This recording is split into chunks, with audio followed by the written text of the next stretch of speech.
Okay. We are up and starting. 10 minutes into the stream. Sorry about that. I had to heat up my food because I'd rather do that now than stop the stream in the middle of something, get hungry and then be like, oh shit, like I need to eat. Like right when something dramatic is happening in game. But now I can eat while something as dramatic is happening in game. So stopping to prepare the food. There's a slight difference. Anyhow, welcome on in, everyone. Time for the last round of well, the Eastern Investigations 2, I think. Maybe. We found out found out that his dad was the president of Zangfa. His dead dad now. Ooh, the food's hot.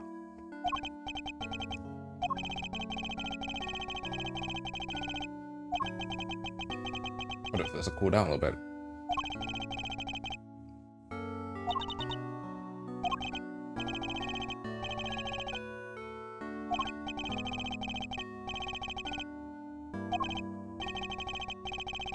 Why didn't he just say something? He just wanted to see who you were first, probably.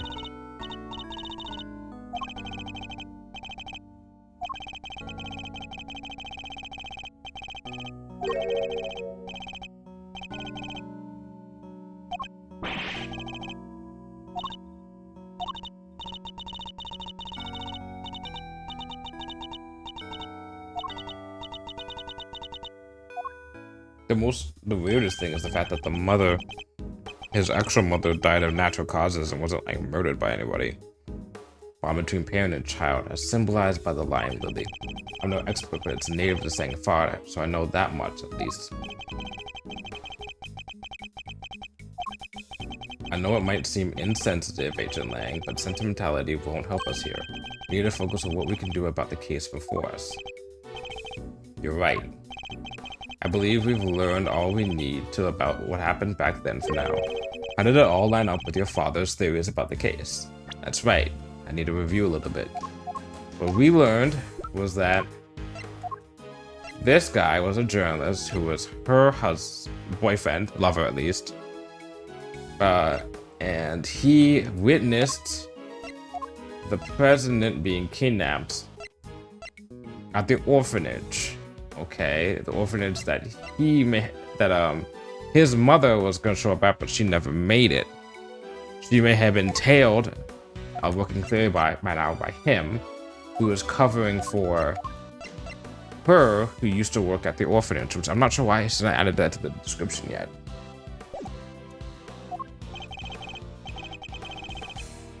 He don't know he took those to the grave with him. Oh, he died. Okay. He never shared his thoughts with anybody. Nice going, dude. Communication is key. There's no way of knowing what he figured out.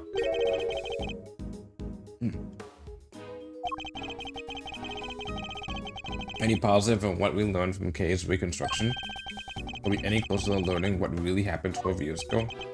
You know, I think we might be. My father's footsteps are starting to become clear. Now all we need to do is follow them. All the way to the truth. Why would that make a test? You know, whatever.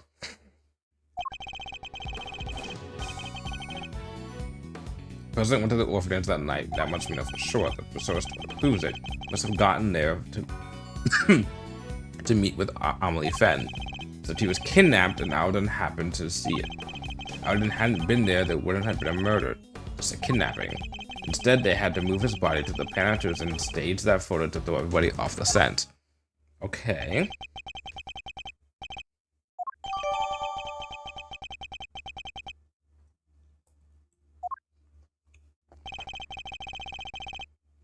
Something I still don't understand. This, why risk staging the picture? They would have had to force the president to play along. What if he hadn't? Oh, it's a good question. We may get closer to... I forgot spicy foods make me cough. And my throat is very susceptible now. Got a little spice in this food. And we may be closer to discovering the answer than we think. We'll just have to get there one deduction at a time. Okay, alright. We're cooking. We were cooking today. I guess we will. Alright, deduce away. not necessarily refuting him. We're just being like, basically formulating that what happened with him. When I being like, you're wrong, like. Okay. Okay. Hold it.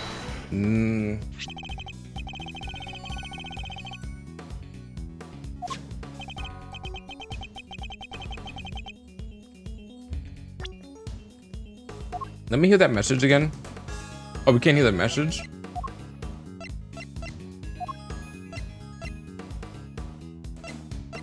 There's no way to hear what the message wasn't.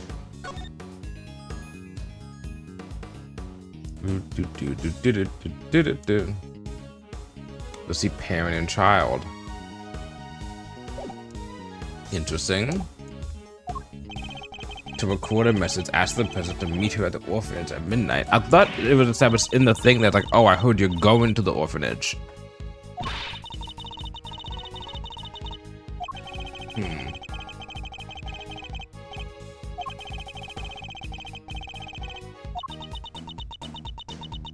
Yeah, I could have sworn the message said that, oh, I heard you're coming to the town and you're going to the orphanage. I want to show up there to meet you to show you your child.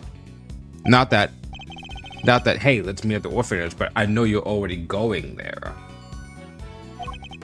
But there's nothing I can look at to be able to determine that, can I?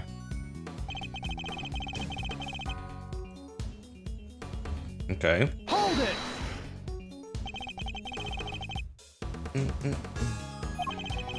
So Mr. Alden saw the person being kidnapped from by the orphanage. And they're saying next to the snowman, the murderer crept up from behind him, grabbed a brick, and... Calm down, Kay. We're simply verifying our understanding of the events.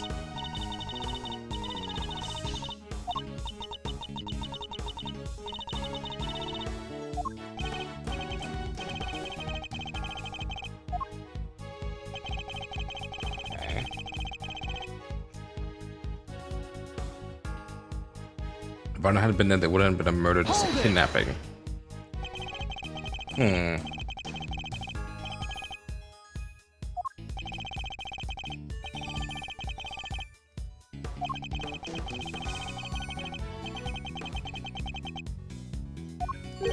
Okay. Could it?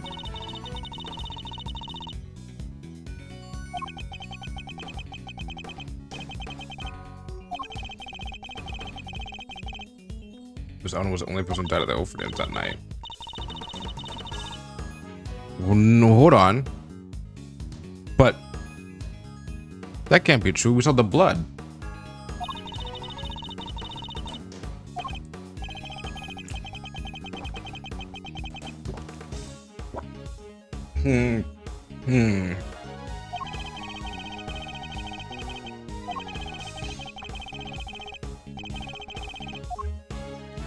Maybe it was a fake kidnapping?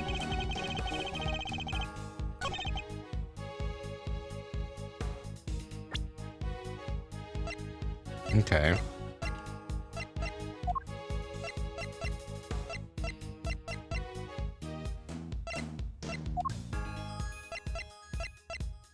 A bouquet. Sedative.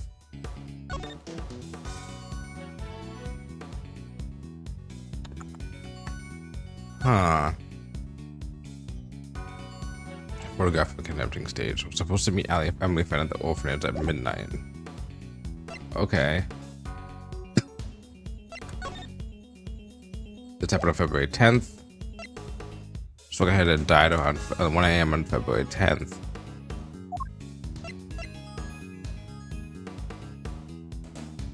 Objection! The blood. Okay. Alright.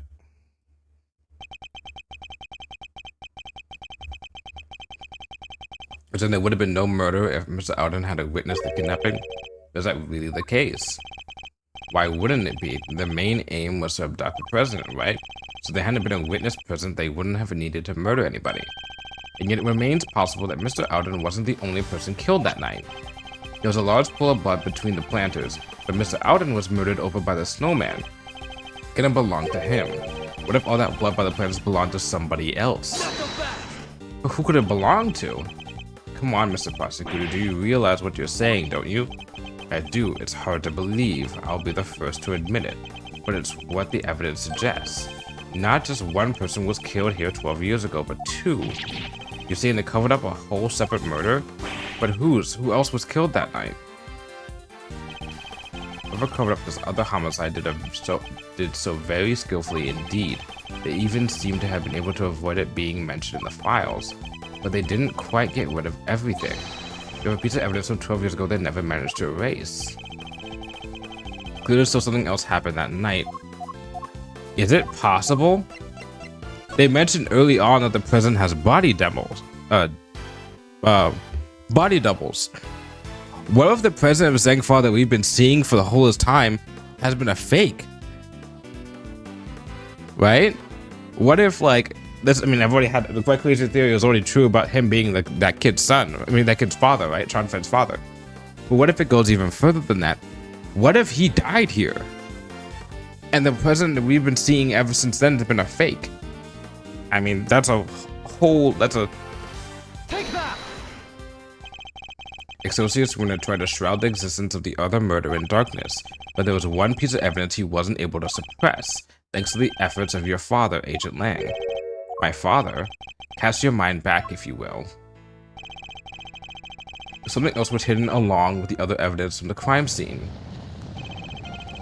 Because of the child who set the fire in front of the orphanage.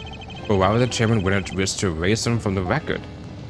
Unless the kid, it's not something he should not have, that's why. What was it? It's right here in this picture. The picture my father kept. I think we can all agree that it's present on the right-hand side, and that's a Tesaurus toy in his hand. But who's that standing across from him?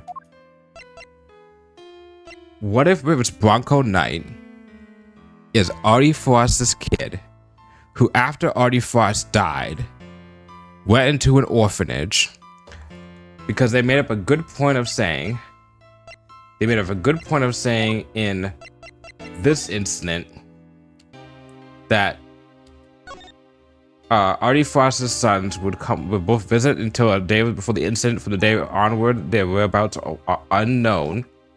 Artie Frost became an orphan kid because his dad died, right? He was put in the orphanage. He witnesses D-John-1 getting killed by Canis.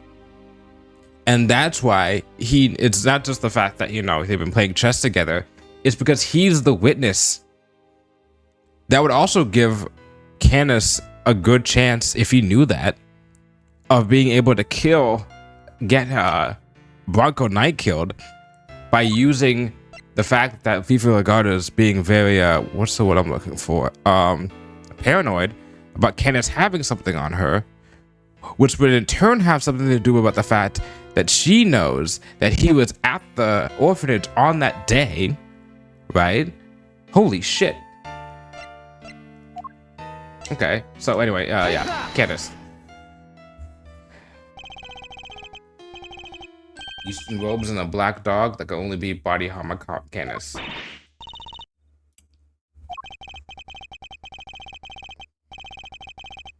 What would a hired killer be doing in the presence of a president? I can only think of one thing. That's right, it wasn't a kidnapping that occurred here 12 years ago. It was an assassination. This is wild. It also explains why Lang at the beginning was like, oh, the president became a different person after 12 years ago. And Wood and the Garden Chairman Winner were, yes, I think they were complicit, more than complicit in fact. One provided the venue for the killing, Lagarde, and the other suppressed the testimony of the child who witnessed it, Winner. Mr. Alden was murdered because what he witnessed was actually an assassination. And I bet you a fucking ass. You're right, darling, there's some sort of connection between Knight and Canis. As you know, we've been trying to find out who Canis plays his silly correspondence teams gets with, but now we know. I'll be pulling Knight into my office for a thorough grilling tomorrow. I'll make that worm admit he's Canis' lackey if it's the last thing I do. Maybe they didn't know. Maybe they just didn't know that they had the witness to a crime that they helped commit years ago. That was done with the partnership of the other person that was in jail with that guy. Not the kidnapping he thought it to be at all. Do you think I'm an idiot? How could the president have died 12 years ago? We only found his body this morning. He was alive and well until just recently. Yeah, we even met him. Indeed, so we have a president killed 12 years ago and a president killed in the last 48 hours. 2 presidents, in other words. Right, which is completely impossible. Or is it? I think it's entirely possible for there to be 2 presidents. In fact, that would explain a lot.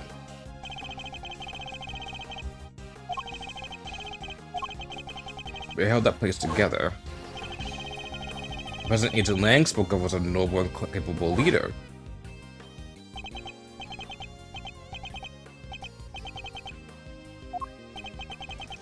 The presidential mask has been well and truly slipped. Entirely unlike the man we met. It really did seem as if they were 2 completely different people. But how could one country have 2 presidents? What could explain a situation like that? This is how it's possible for there to be 2 presidents. One of the 2 was a body double. Tell me that doesn't make sense. A body double? President Wang was a man of great power and influence in Zhengfa, a figure on the world stage. There must have been countless attempts on his life over the years. This was the one on Gerald Lake only a few days ago. It's true there were more than a few assassination attempts, but that doesn't mean I'm about to accept that there was more than one president. Not without proof. Do you have any proof that there was more than one president?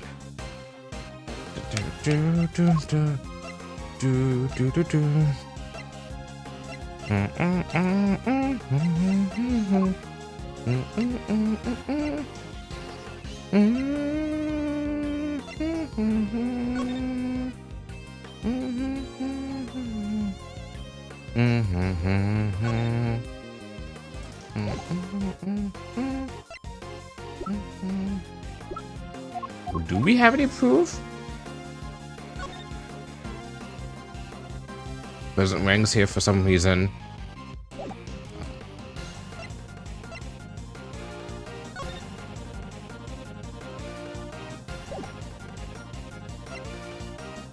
Do we have any proof?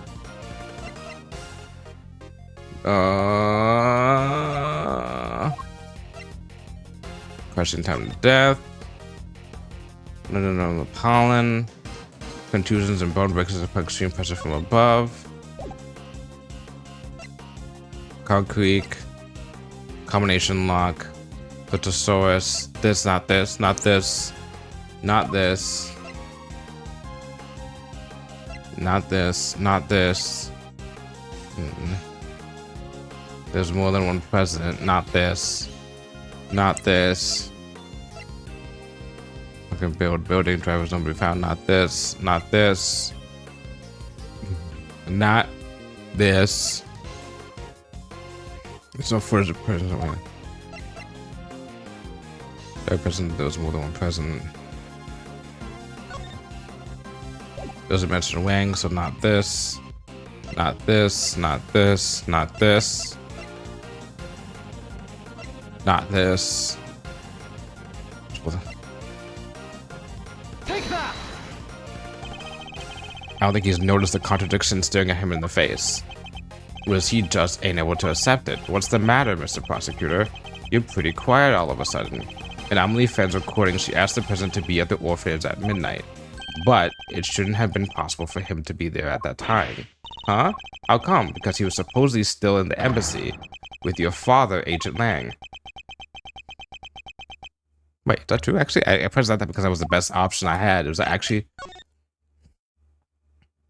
No. President's presence at embassy until midnight, confirmed by your father. Wait, then who... So we hadn't noticed. The only way he could have been in 2 places at once is that if there were 2 of him. That was a lucky guess. So the real president was the one who died 12 years ago. I think it might have been. But why and who? Who would have hired Canis to murder the president? Yeah. Huh. Recently it was discovered it was a fake.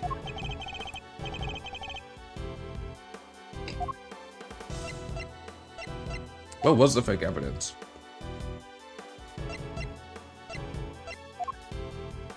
Take that! The photograph.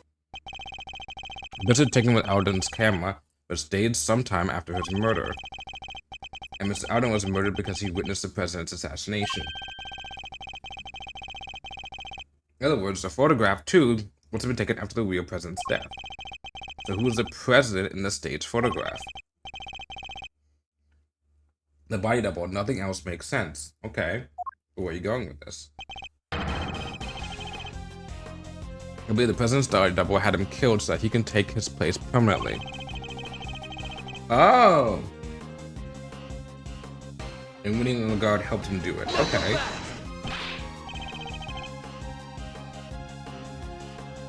Wait, you don't even have a body to support your theory. Are you telling me it magically disappeared?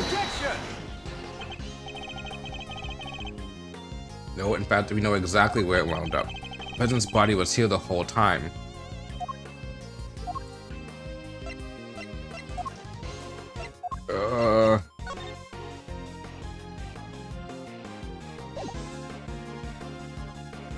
Take that! Okay, oops.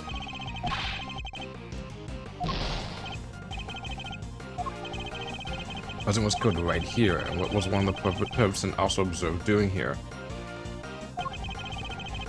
But we should be able to think live of the correct answer. Will they bury the body?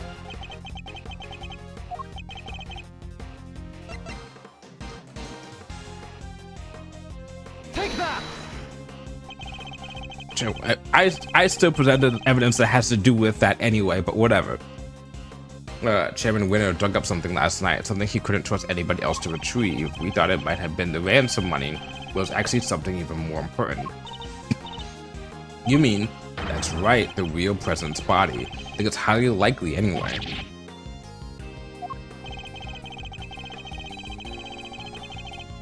The bones would show the remained, and we would be able to identify whose body it was based off the bones.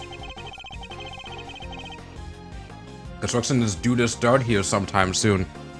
Let's put a timetable, let's put a time limit on when he has to do it.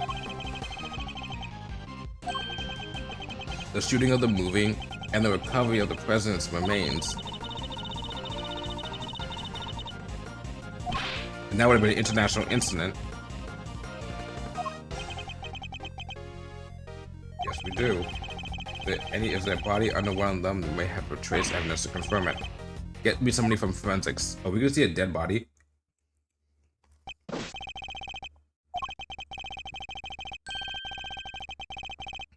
Here we go, baby. So we have two dead presidents, both in the same area. Bones were found in the home of Excelsius Winner. Yep. So I suspected the real President Wang was killed 12 years ago. And the SS5 kidnapping was in fact a homicide.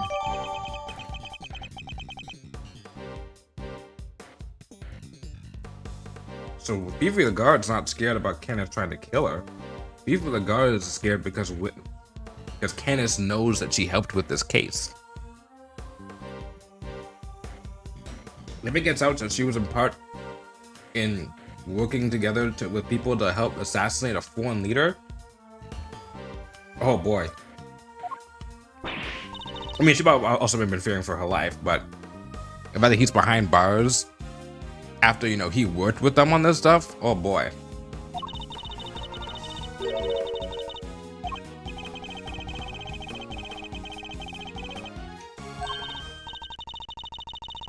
Alright, got my food just in time. For the recap. 12 years ago, the real President Wang visited the orphanage. His aim to meet his infant son. The footprints we originally assumed to be those of Mr. Alden seem to likely have been made by the president upon his arrival. Instead of being greeted by his child, he was met by the assassin-bodied Hamacanis. So sad, he was hoping to see his baby for the first time, only to Indeed, but at least with Mr. Canis, we can be sure that the job was swiftly and effectively completed. But then, after the assassination, another tragedy occurred. How long ago was the IS-7 incident? 18 years ago. Okay. So this is still like the one that starts everything in Ace Attorney series.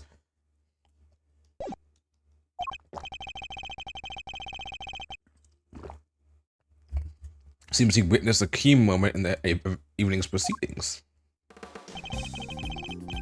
No one our culprits, the so-called kidnappers, took the president's body around the side of the building. That was the sight that sealed his fate.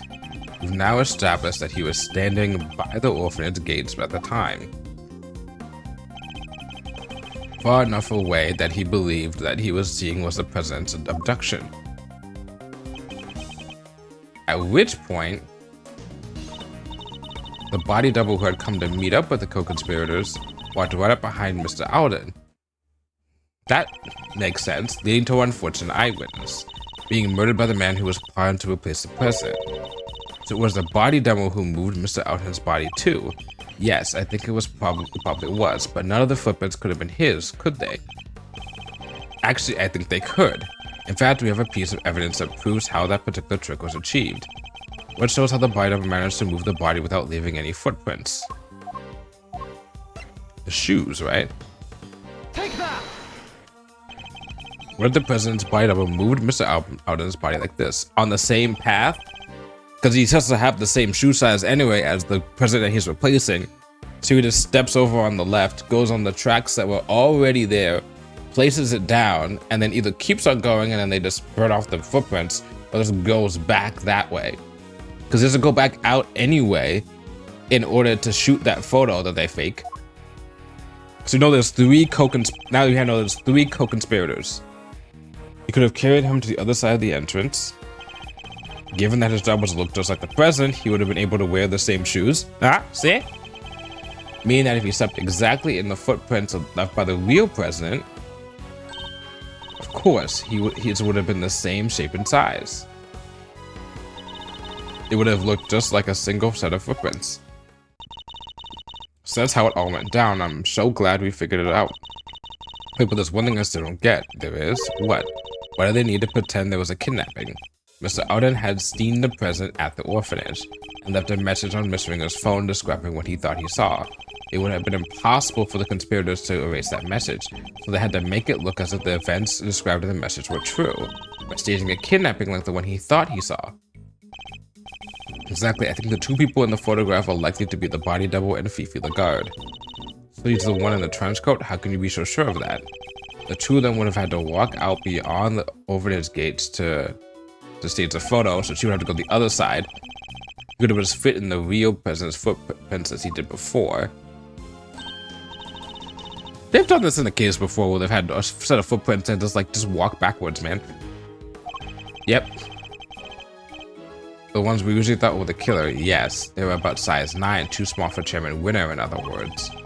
Which means the kidnapper would have been played by Wood and the guard. So she probably walked that way and then walked back? Well, that explains how so-called kidnapping was actually a presidential assassination. This is wild. I was not expecting this when I saw this today. It does, which means my father must have noticed. There's no way he wouldn't have suspected a murder. Especially not with the kid's picture as proof. The picture was never officially put into evidence, correct? No, he appears to have kept hold of it after taking the witness statements of the child who drew it. Because he knew President Wang was dead, and he knew what would happen if the news ever got out. The second file would have been plunged into chaos, no doubt. So he kept it a secret, and that secret died with him. This is some Itachi shit.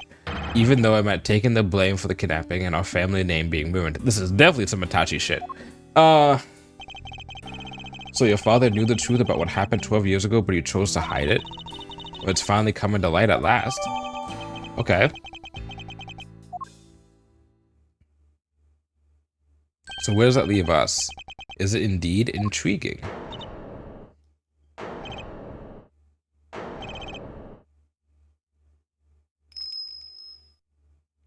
Uh-oh. Oh, No.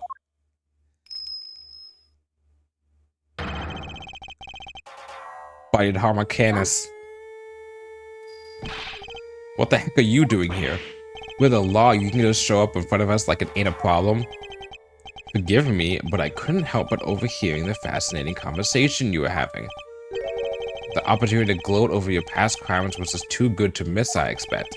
You killed President Wang. Can you prove that, is what you said? Oh, okay, never mind. I did, but it's not something I'm inclined to gloat over. I was more interested in something else you mentioned, or someone else, I should say. Someone you're looking for, I suppose. Exactly, that's why I took a little sojourn from the penitentiary to find a certain young pup. A young pup in a rather eye-catching red raincoat. So both Shelly the killer and the red raincoat and this guy are looking for the red raincoat person? You know who they are? In a manner of speaking, what did you call him again? A secret mastermind? It's your friend in the red raincoat, of course. The prosecutor looks a little surprised, doesn't he? Helmet. Yes, he does. The young pup I mentioned, he saved my life, you know, 12 long years ago. As you have surmised, it is I who killed President Wang, but that meant I too became an inconvenience in need of removal. The imposter president, Winner Lagarde, all three were keen to guarantee my silence. And if I hadn't met my friend the young pup again, they might have had succeeded. I wonder what he's doing now. So was the president's body double who hired you? Almost as it were yesterday. You know how many times I've nearly been killed? Not once, not twice, a bunch of times. Why do I have to take all the risks? Why am I the one they always put in danger? When I'm out there being him, people treat me like I was him. They worship me. So what's the difference? Who's to say I can't just be as good as him? There was a difference, of course, even if he did look and sound exactly like him. Just because it walks and talks like a president doesn't make it a president, does it, boy? No.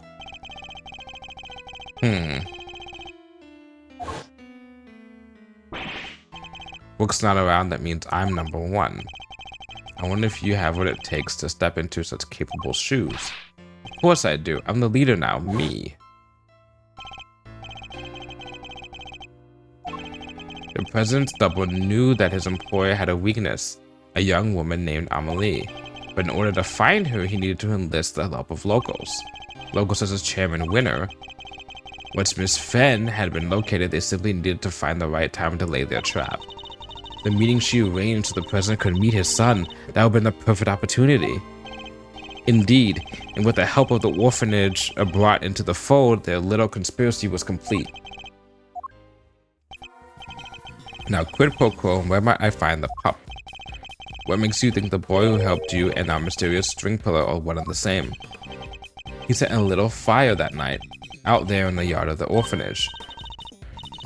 It was some kind of prank, right? A prank? It was nothing of the sort, my dear. No, as I understand it, he had taken refuge in the igloo by the entrance. From there, he happened to see Winner Lagarde carrying away a dead body. He also overheard them hatching a certain sordid little plot. A plot to remove me, the only other person who knew what had really happened from the picture. Thankfully, he was kind enough to come and inform me. I was waiting inside the building, you see. He also happened to mention later on, and he was wearing his favorite red raincoat. In any case, he escorted me from the premises. Okay, so, once again, there are only 3 people who it can be. 1.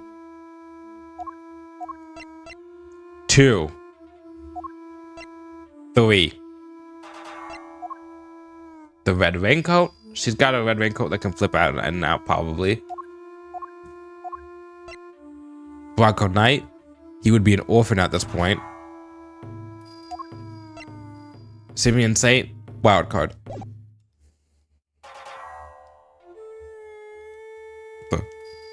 The fuck? Uh-oh.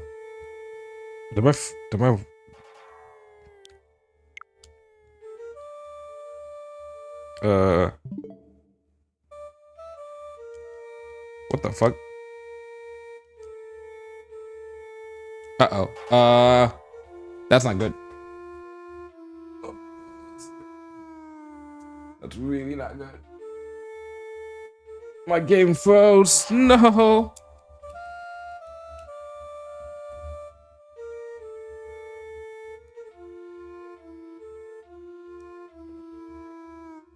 Isn't even like autoplay. Oh my god.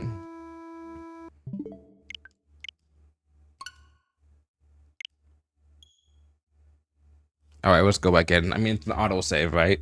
Probably autosaved at some point.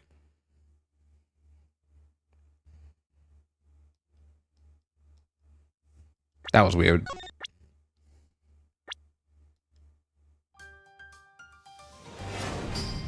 Oh, cool. They changed. I never know. I've never been back to this screen in a while. I didn't realize that they changed the.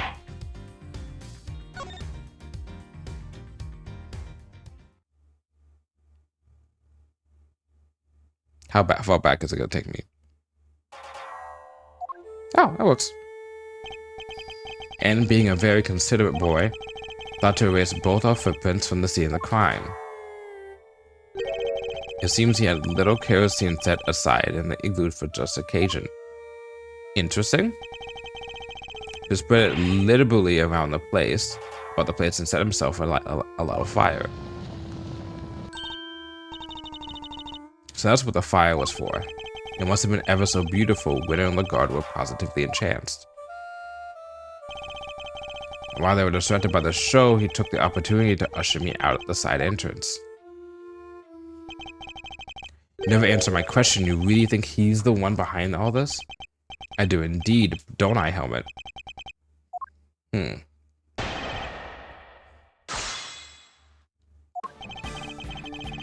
Okay.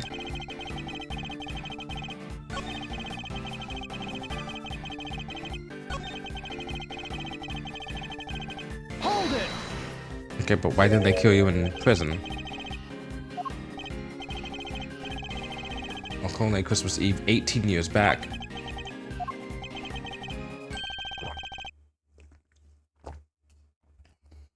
By that occasion, it was I who saved his life. It was snowing more than it had in years, and cold enough that death by freezing was a real possibility. I had taken Helmet out for a little walk. He noticed something and bounded off through the snow. When I caught up to him, he was sniffing at a car. The doors had frozen shut. It took all the strength I had, but eventually I managed to open one. Inside, I found two young boys, shivering and semi-conscious. Why is one of them oh.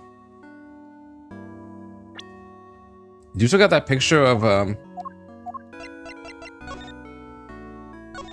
We don't.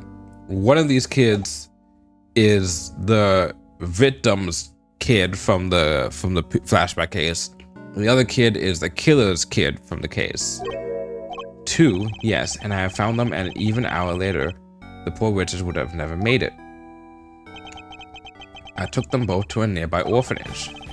Is there something significant about what he just told us? There is. The date. The date is the most important.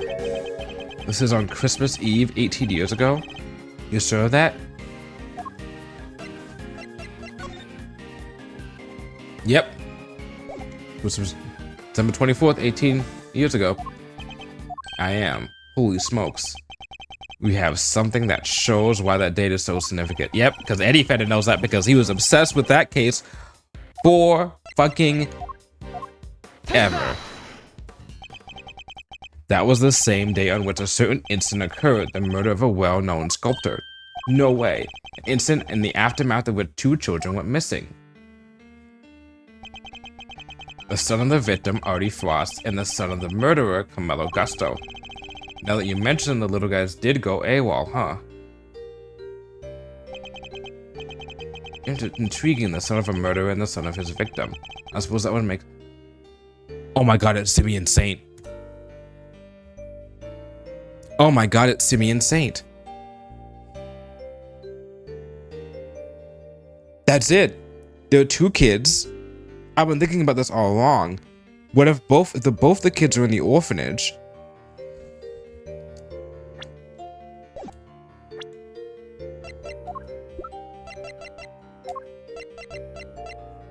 His father is not Artie Frost.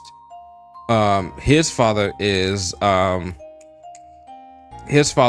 killer who killed Artie Frost.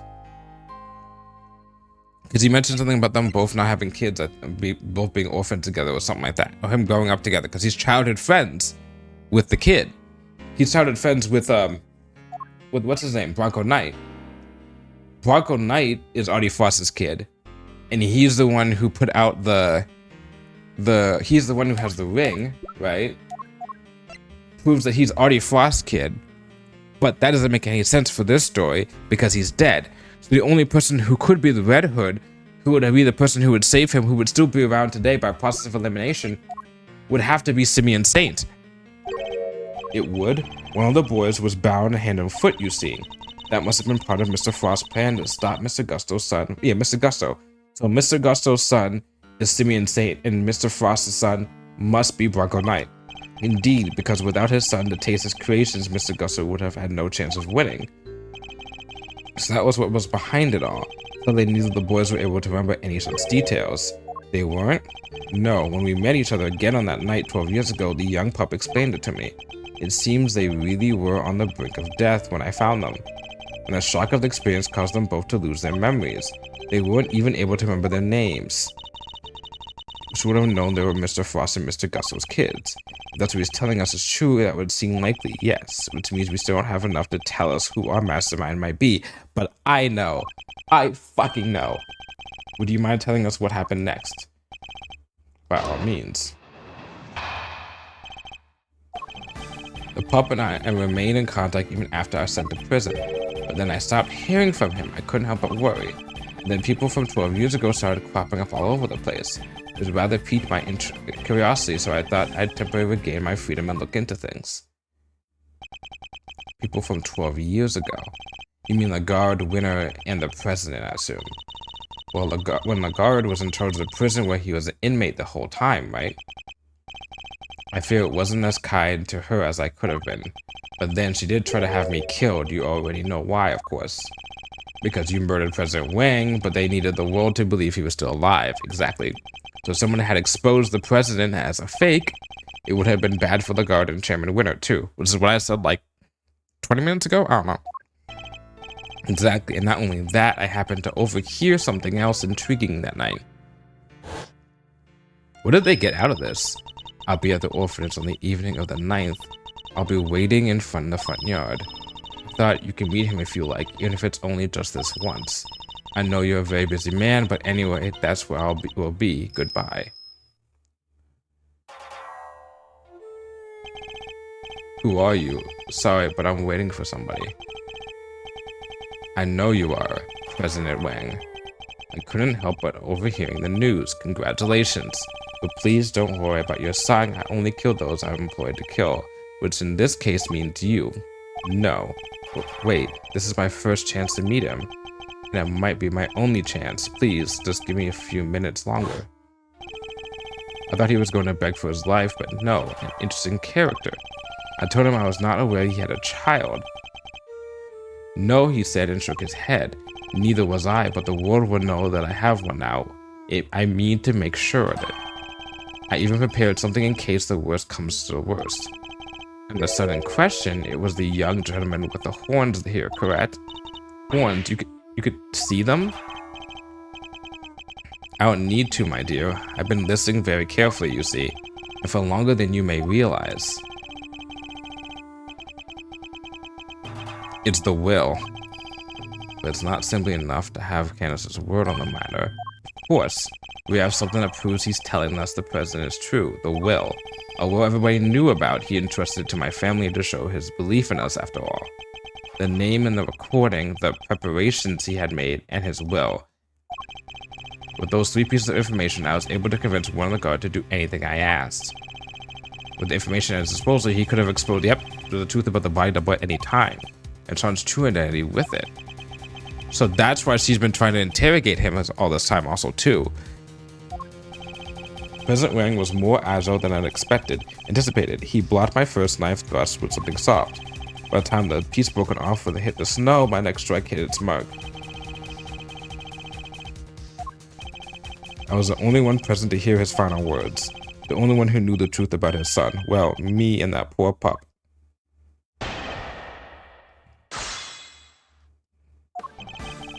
The pup and I remained in contact even after I was sent to prison. When I stopped hearing from him, I couldn't help but worry. He stopped responding? That seemed strange. I'm glad you agree. Helmet did too, of course.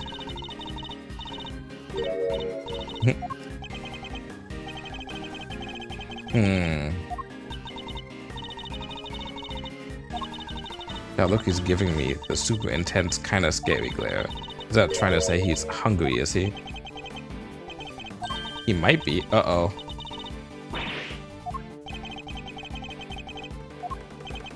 Nah, but look at this nice dog.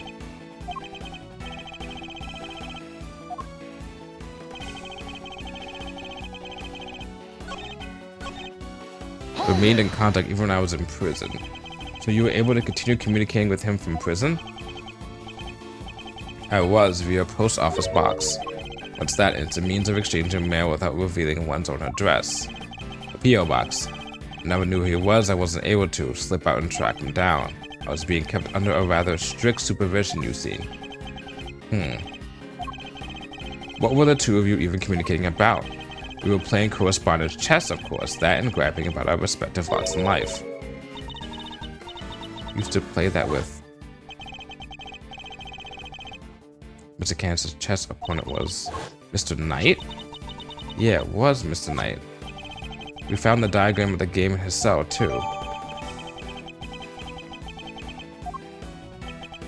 So does that mean Knight had something to do with all that IS-7 business? Wait, could that be it? Do we have any evidence that might connect Knight to the IS-7 incident? Gee, I wonder what we have. This is everything Knight left behind. Could there be a clue here somewhere? A ring and a chess set. Which one should I look at more closely? The ring. The ring. I noticed that when we opened the safe, I looked inside, I was like, oh shit. Mr. Fender, take a closer look at it if you would. That design, it's Paul Halik's trademark mark. Indeed, it looks like someone turned the stamp he used to assign his work into a ring. But why would Knight have been carrying it? And why was it not with the rest of the evidence from the IS-7 incident? They tried to release Frost's personal effects to his next of kin after the case wound down. If I remember correctly, old Frosty Boy didn't have any family aside from his kid. And the kid was missing, so they never got to hand it back to him. Not till later, anyhow. I heard on the grapevine that they found him in the end and gave him the goods, including the seal, it would seem, which he turned into a ring and wore into his own death. In other words, as we've now confirmed, so we're saying Mr. Knight was Mr. Frost's son? The cops don't mess around with the stuff like that. They would have made sure before handing it over. And we were looking for somebody connected to the IS-7 incident who played correspondence chess, right? Wait, so our secret string puller is Bronco Knight? Knight is dead. How could he possibly be involved in our current case? Far out. So our only candidate for genius mastermind is the guy who already kicked the bucket? That's impossible. How can a dead guy be behind all this? It's a little perplexing, but then who else could it be? Come on!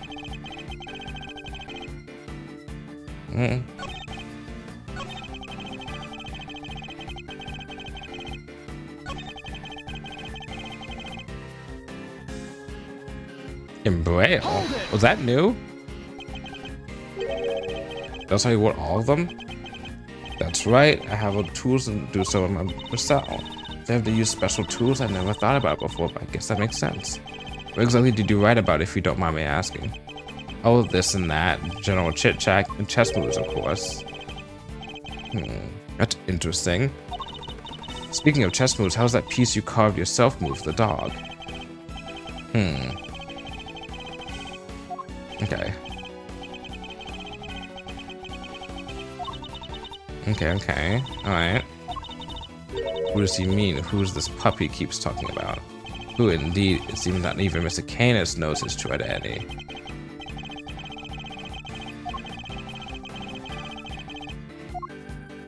Okay. But then I stopped hearing from him 12 years ago.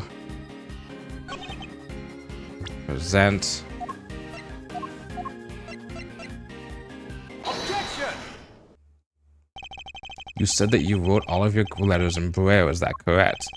I don't mean to be rude, Mr. Prosecutor, but you do know about my condition, don't you? That's odd, because the test diagram we found in Knight's cell didn't contain any Braille at all. Really? But surely that's impossible. How so exactly? Maybe someone typed Mr. Canis's letters out on purpose, meaning there may have been some sort of intermediary between the two of them. Huh! Huh! Mr. Canis says he wrote his letters in Braille, and yet the letters received by Mr. Knight contained no Braille at all. This suggests that there must have been a third party who typed Mr. Canis's letters out. Guess it could have been worked the same way on the flip side too, right? Whoever could have been taking Mr. Knight's letters and turned them back into Braille, they could indeed. I wonder who it could be. Who was visiting Bronco Knight in jail? Who was friends with Mr. Knight? They were written in Braille too, so some mysterious person really was typing the Bronxers' missives? And that same person might well be our secret string puller. Wait, you're trying to say there's another hidden mastermind behind this whole thing? Who's this new one? Bronco Knight, son of Artie Frost, is already dead, but what if the other child from the incident years ago was actually one who we've been looking for? Camillo Gusto's son? But who is he and where is he? Think about it. If Knight was Frost's son, Gusto's son would have been Knight to be. I've known him since we were kids when both of us were alone. Let's fucking go. Doesn't have any family, you see, just like me. Let's go. Let's go. It makes sense. I know exactly who our so-called mastermind is. Who, you have to tell us. I can hardly believe it, but it's somebody we would know rather well. And it was my wild card pick, baby. Let's go. It has to be the person behind all this. The person who forged Chairman Winter's hand by sending the letter to Rosie Ringer. The person who kidnapped Sean and bugged Kay and myself. The person who did the strangest thing of all.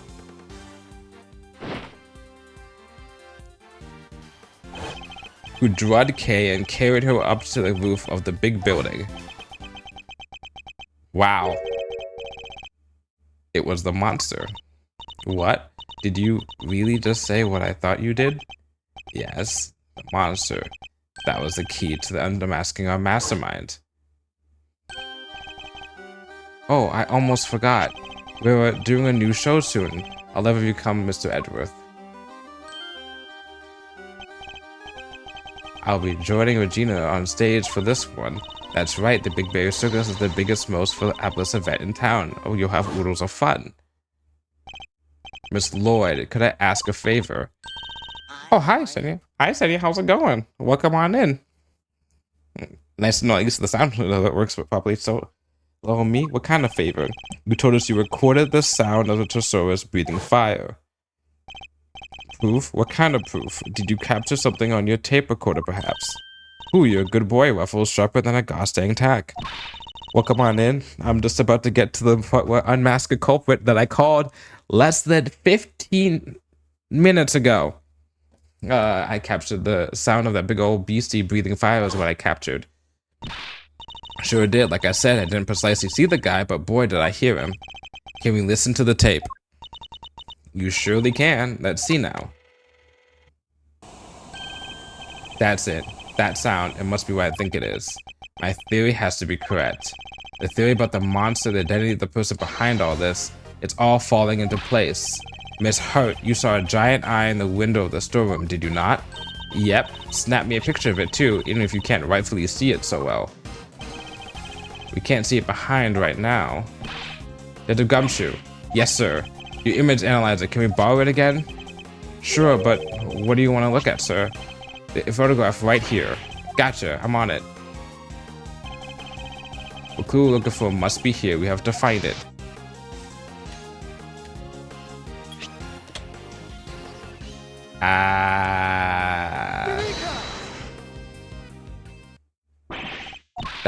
See, I done told you, Artosaurus had his own dang stuff. The hot air balloon! He was talking about using a hot air balloon to go out and promote stuff. Yes, there it is at last. The monster commanded by the architect of this whole scheme.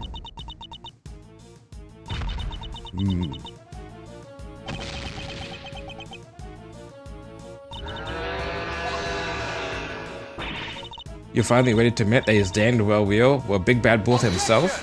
That's not a bull. Yep. It's the eye of a different giant beast entirely. Take a look at this if you would. It's the lion. The Big Berry Circus Flyer? Oh wait, look, you see it? The enormous lion balloon? That's the real monster. And Sound Miss Lloyd thought there was a creature breathing fire. That was the fire from the hot air balloon.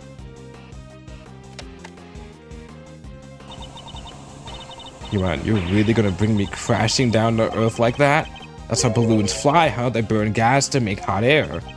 They do, and our culprit was able to use the balloon to carry Kay up the roof of the big building without ever going near the elevator. So this culprit, we've got something to do with the circus? Circus worker, Fred the Bronxster, son of Gusto. Whoa. Yep, you're not serious. You forgot to mention trainee animal tamer. Heh, it's hard to believe.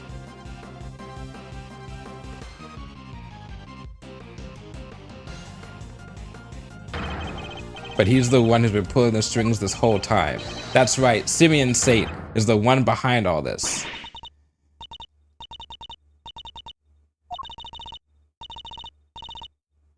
Well, he's not guilty.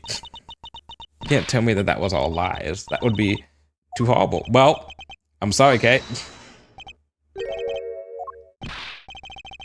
Where do you think you're going, old man? Nothing escapes you, does it, young pup? My congratulations, Mr. Edgeworth. But now that I know the truth, my business here is done. What? No, Mr. Canis, wait. Oh, shit! Damn it, he disappeared. I thought Simeon Sate was here. Don't worry, I'm fine, but... Are you alright, Sean? He killed my dad, he did, right? Yeah, he did. And he actually went into details about how he killed your dad in front of you, but it's okay. Sorry, Sean, it would appear that he did. He won't get away with it, I'll make him pay. Somehow, some way, I'll... Sean, you shouldn't say such things. We're sorry, Mr. Edgeworth. You'll have to forgive us both. I'll put a call out, sir. Our units are on the lookout for Mr. Canis. I mean to hurry, everybody, but we better be on our way, too. Well, Mr. Prosecutor, where do you think we'll find our mastermind? I suppose you're right. We should go after the mastermind right now. He said he had to practice for the show, which I guess means to be at the circus. Before we leave, there's something I'd like to ask of you, Agent Lang. There is? What? Once a beast has been sighted, the next step is to plan its capture. When we arrive, there's something we'll need to try to find as a matter of priority. And detective, I'd like you to look into something that's been bothering me about Sean's kidnapping. Yes, sir. I want to help too, Mr. Edgeworth. Good. There's somebody I'd like you to try and contact. If Sate really is our mastermind, we're going to need this person's help. Is it Regina?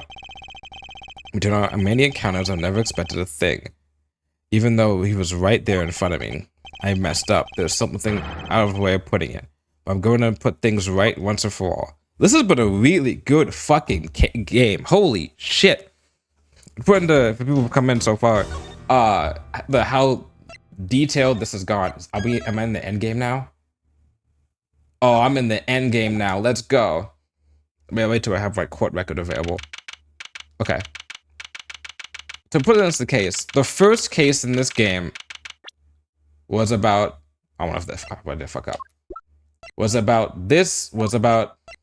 this guy was the murderer, and then the cellular killer was hired also to kill aka President Wang, who turned out to be this kind of like weird guy who wasn't as cool as he was supposed to be as a president, right? And his right-hand man, Bronco Knight, the right hand of the president, killed the other right-hand man, work, and that was the case. And it was a failed assassination attempt. Oh, and also Tabloid was there too. The second case is about Bronco Knight, now in jail, was murdered by Fifi Lagarde because she thought that he had a connection to Brian Hammer Canis, who's a named notorious serial killer. So she killed him because she thought that he was there to kill her on behest of him. The third case, which is not pictured here, but I have the evidence about it, is about a baking competition upon which the victim and the murderer's children gone missing. We've now confirmed the murderer's child. Oh, and this guy was the suspect for the second case. We found out that his father was the murderer's kid, and this guy was the victim's kid. So, and that ties in the third case. In the fourth case, Kay gets knocked out by a mysterious redheaded dude, brought up to the top of a tower, and then accidentally becomes part of this finding out about this underground sting ring that this guy was heading up. And this guy is found out to be the killer of this woman who was trying to investigate him for a case that happened years ago. So that's the end of the fourth case, is that he's the murderer and she's the victim. And now in this fifth case, this guy, the so-called president, has now been found to be dead. And now we've confirmed, 1, he's an imposter. 2, the real president died years ago by the hand of this guy. And the real president's son is this guy, is the kid, Sean. And Sean's mother, we find out, well, actually more like first cousin, I guess, because she's his mother's cousin, is her who's been following us around this whole entire time and been a thorn on our side. And amidst all this, we find out that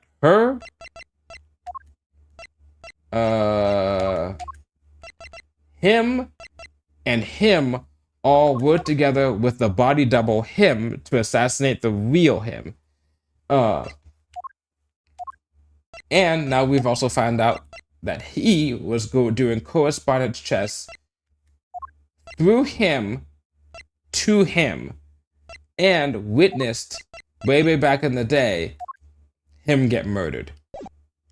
I've never seen an Ace Attorney case tie as many cases together like this, and this includes the third original Ace Attorney game.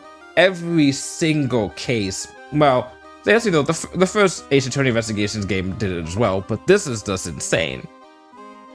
And then there's the added on benefit that 1, this case led into the DL6 incident, which is the most important case that exists in the Ace Attorney franchise, because it sets everything up for Edgeworth, Wright, and the Faye sisters. All the main characters were impacted by that case.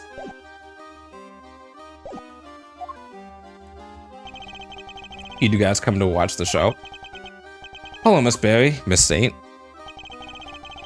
You're a little early, I'm afraid. We're still practicing, but I'm glad you kept your promise. Yes, I remembered you. Oh, and also this whole entire circus is a reference to the second game, which also has a case related to this circus. That's so great. You're gonna have so much fun. I think even you'll be surprised, Mr. Edgeworth. Huh, I think you've surprised me enough for one day already. What are you talking about? Would you mind looking at this photograph, Miss Berry? That's the eye painted on the balloon you used to advertise the circus, correct? Oh, yeah. What is this exactly?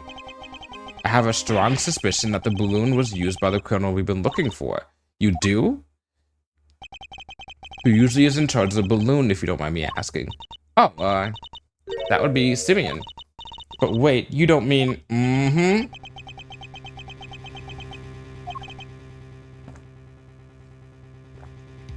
Mr. Saint. And I've never had a case before where a defendant that we defended as being innocent is innocent and didn't do something, but is a I mean, he didn't really kill anyone, did he? No, he didn't kill anyone in so far. He may have kidnapped stuff, but it has been later on is going to be shown off as being a legitimate criminal in another case. Sure, I was practicing. I'm still pretty bad at flying it, so I need to put in some extra hours. At night, when it would have been even more difficult than usual? A strange time to decide to practice. But why else would I have to take the balloon out? What are you saying? That you weren't practicing at all. You were taking unconscious Kay to the top of the big building in order to frame her for the murder of Rosie Ringer. The security cameras never recorded Kay taking the elevator up to the roof, which means she must have gotten there another way, from the sky. The only person able to make that happen would have been you. But Mr. Edgeworth, I don't understand. That's not all you did. Wait, my thing is, why would he kill Rosie Ringer? That's my thing, right? Well, no, I think Ed Winter killed Rosie Ringer. So, right? Because he admitted to just going to arrest for murder for killing her. But why would he do that? Why would he give a shit about? Why would he give a shit unless he's you know, entitled to body harm mechanics if he was indebted to him for saving his life years ago? But even then, that's like, He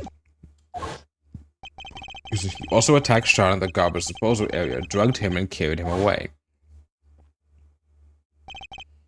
That's why we were late for the hearing at the courthouse, wasn't it? I'm sorry, but I don't know what you're talking about. Why would I ever do any of those things? Please, you have to believe me. I'd never, ever do anything like that. I wish I could believe you, but I can't. Any trust I had in you has been completely destroyed. That's horrible. Why would you say that? You told me back at the jail you said you believed I was innocent. Don't have to worry about that, we're friends. You know what it's like to be in your shoes. We're all part of the same club after all, right, Mr. Edgeworth? Thank you for sharing such personal details with us. By the sound of it, you had little reason to kill Knight. And I don't think he did. I don't think he planned to have Knight get killed. Anything, you're the one most affected by his passing. But what's more, I still simply don't believe a person as gentle as you is capable of murder. Rest assured we believe you, and we will get you out of here. This is just awful. I never thought you'd lie to me. Well, to be fair, you were innocent back then. We didn't lie. I swear, Simeon, you said you knew what it was like to be me. I trusted you. That hurts, Kay. It hurts so much. Damn, he's gaslighting the shit out of you. Come on, Mr. Edgeworth. This is Simeon we're talking about. He's not a bad person.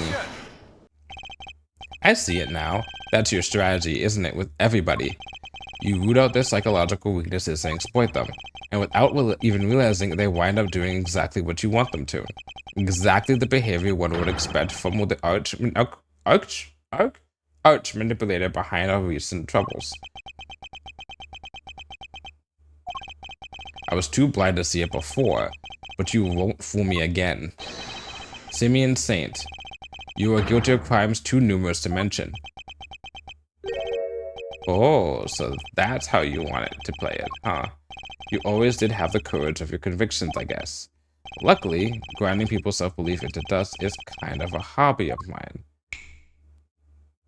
The switch? Is it time for the switch? Holy shit! Let's fucking go!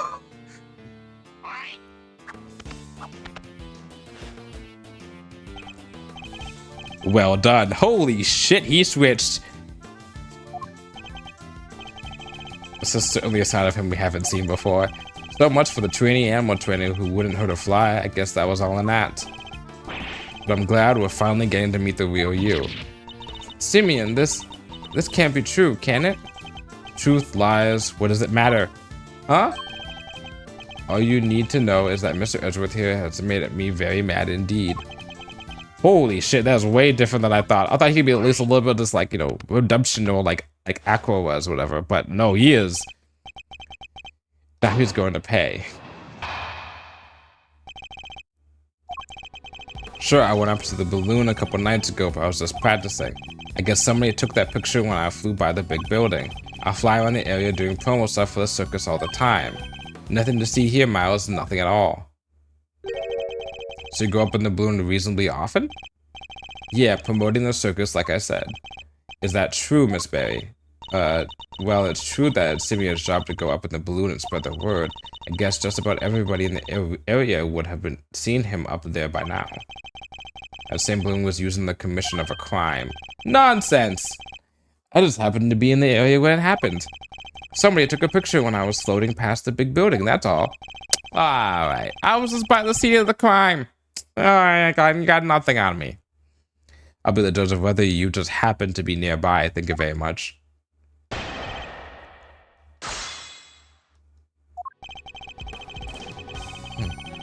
Sure, I went up in the balloon a couple of nights ago, but I was just practicing. I guess somebody took that picture when I flew by the big building. So you're saying you just happened to fly past somebody with a camera too? Oh, I get it. I'm starting to understand how you think, Miles. Makes you say something like, there's no way that was a coincidence, right? And it's down in the slippery slope to, there's no such thing as coincidences. Now there's a scary thought. That's not what Mr. Edgeworth was saying at all. Why can't you just... Don't play into his hands, Kay. He's deliberately trying to frustrate us. He's hoping that by needling us, he'll be able to avoid the question. And why do you think he's been trying to do that? Because he's got something to hide. Precisely, so we can't let up. We'll have to stay on the offensive. But we have to remain calm while doing so. Gotcha. Hey, Simeon, this is highly capable prosecutor's assistant has a question for you. Are you trying to tell us that you just happened to fly by the big building? He's right, you know. I wasn't going to answer. But you're so bad at this, Kay. I guess I'd better throw you a bone. I flew around the area doing promo stuff for the circus all the time. Hold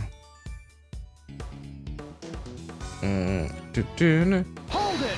Okay. You're in charge of both the promotional work and the balloon that's used for and the balloon itself. Is that correct? You don't believe a word I say, do you? But it's true. Ask the boss. Right, boss? Yep, Simeon's in charge of keeping it clean and making sure it's all working properly and everything. I don't think anybody ever even touches it except for him. Not lately, anyhow. Interesting. I think we can safely say he was in the balloon when it was photographed the other night. But if he's our mastermind, there are parts of his plan that would have been carried out today, too. Perhaps we need to dig into those a little more.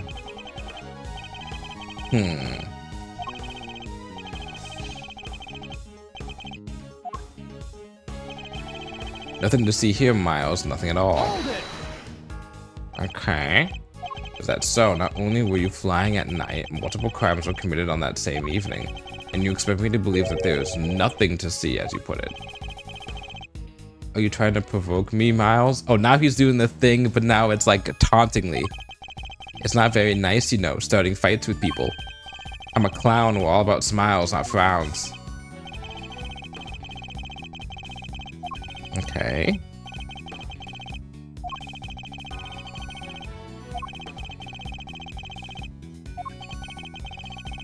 Okay. Okay. That's the last thing we have to press, and now we have to go into maximum overdrive. This balloon, do you usually launch it from here at the circus?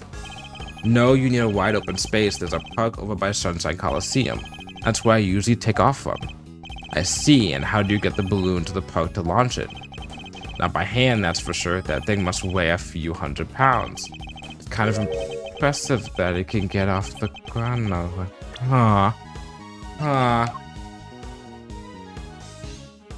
Oh my god. That blue truck is the balloon in it.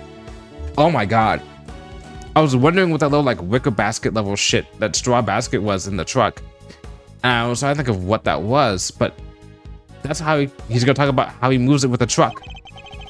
But if you didn't change the subject, how do you transport the balloon? Wow, give the guy a break, really. It's not like I was getting miles off track. Sheesh, say it. Yep, we use a truck, okay? We just load it onto the back and away you go. A truck, you say? Yeah, last time I took it out would have been 2 days ago. Huh, that can be very important. Huh. Objection! Wow. Oh, wow. Read like a fucking children's book. Okay. This truck, it wouldn't happen to be blue by any chance, huh? So what if it is? We happened to see a blue truck ourselves just today, one with a large basket loaded on the back. If that was the truck you told us about, then your statement about it not having moved to 2 days is a lie. Hmm?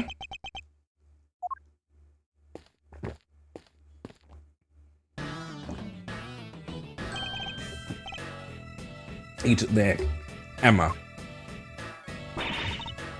There you are, Mr. Edgeworth, at last. I'm trying to find you ever since you wrapped up the case yesterday. Case sent me a message saying you were here, so I came right away. Oh, that's what you were looking for. In fact, when you asked me to go look for, it was loaded onto a truck in the parking lot out back, a blue truck. Well, well. I think that the truck might be the one we saw earlier today. In fact, I'm almost certain of it. What, just because it's blue, like a million other trucks? What makes you so sure it's the exact same one? No, I saw it too. It's the same one for sure. Huh? What's the matter, Mr. Edgeworth? That wasn't me. With this in the hands of a man who can't back up his claims with evidence. Well, you sound just like him. Oh boy. Show me. I demand proof.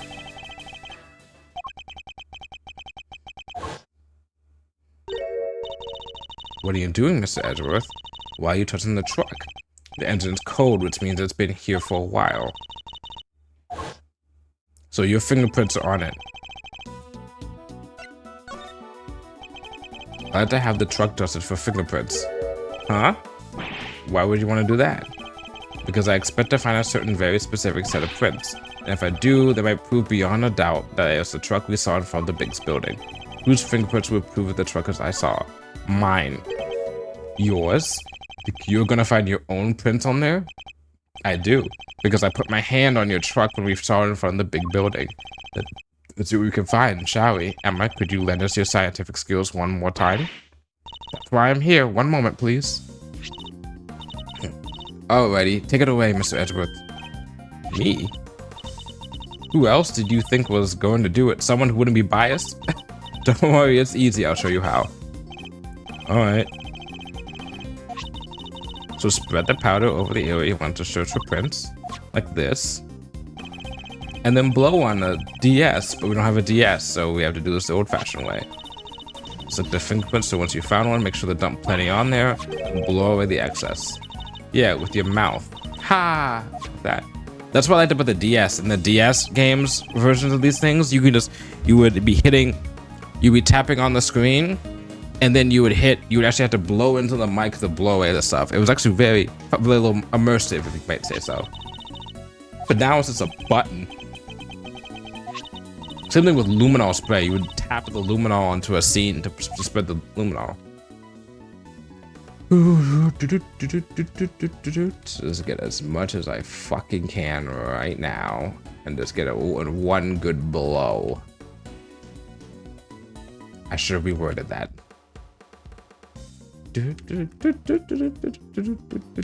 And wait, that's it. That's a nice clean print you got there. Can we compare it to my prints right away? Yep, leave it to me. Connection confirms it is Mr. Edgeworth's prints, all right. And with that, another lie is exposed. Gotcha there. So what were you doing in the trunk? Truck. Oh, just driving around. For fun, you know. Okay, that's possible. Okay, it was up to 2 nights ago. And your balloon was sighted nearby. And then today, another abduction, this time involving a truck supposedly used to transport garbage. And your truck was sighted nearby. Coincidence, nothing more. Want me to believe that you were near the scene of 2 separate abductions simply by chance? He looks like, right now, Simeon looks like what I know that one guy from Final Fantasy looks like. Is it Kafka? I want to say the clown dude. Let's be honest, you were involved in both. What makes you think they were even connected? A certain very important piece of evidence, that's what. This should be good. What connects Kay and Sean's abductions? Oh. Take that. The sedative. Kay was drugged with a dose of powerful sedative, and a bottle of sedative was found right where Sean was being held captive. The very same brand, no less. I knew you'd try something like this. So the same sedative was used. So what? How would you know that I would try something like this? Unless you knew that the sedative was a thing.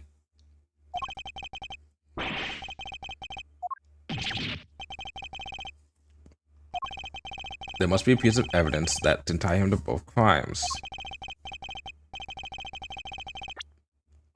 Hmm.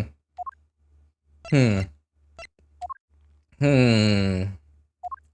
Hmm. Hmm.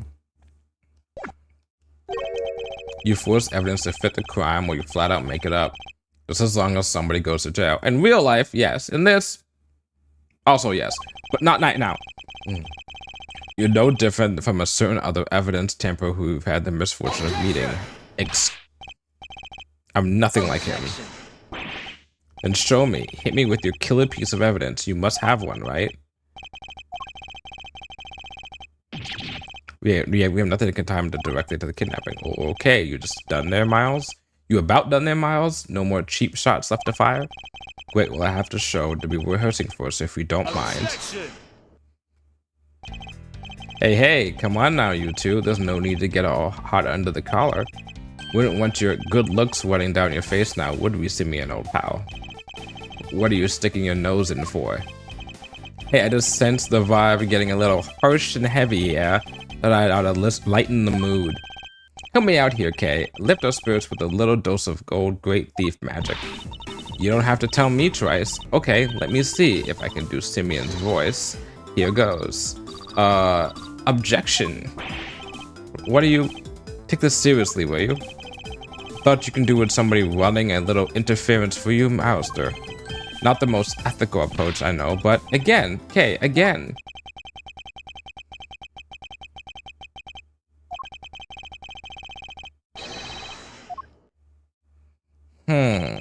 Oh, yeah, Stardew Valley. Let's forget the kidnappings for now. Is there anything else that suggests that he is our mastermind?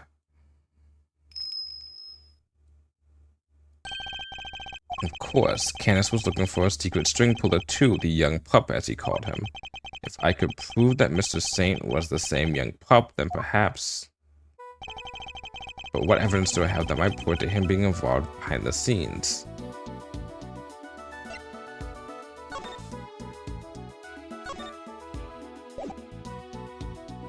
The letters?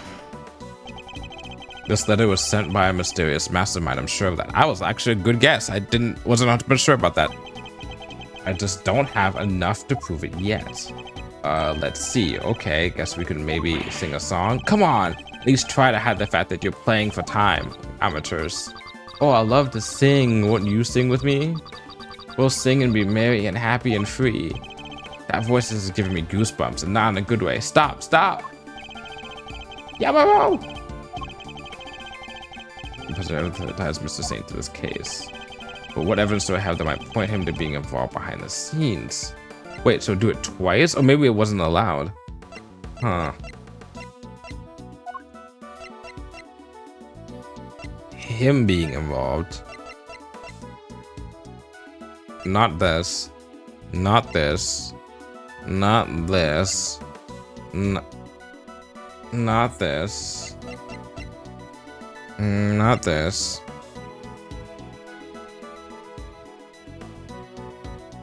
History. Prove that he was the young pup.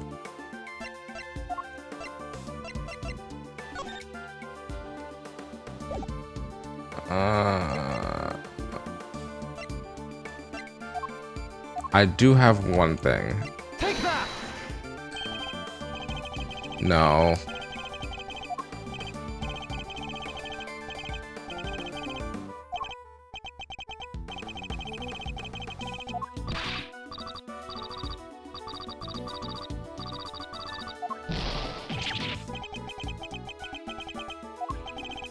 There has to be something.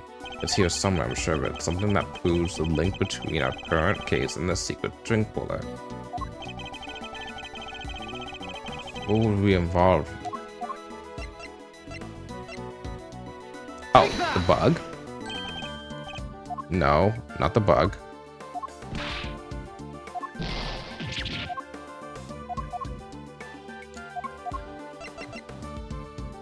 Oh. What? Not the interception of the bug? Are you kidding me? It's a new between this case involved with him. Okay, it's not this. It's not this. It's not this. It's not this. It's not this. It's not this. It's not this. It's not this. Not driver's nowhere to be found. Behind the scenes implies something that's not these. Something that pranks sometime. What evidence do I have that might point to him being involved behind the scenes? Not this, not this, not this, not this, not this.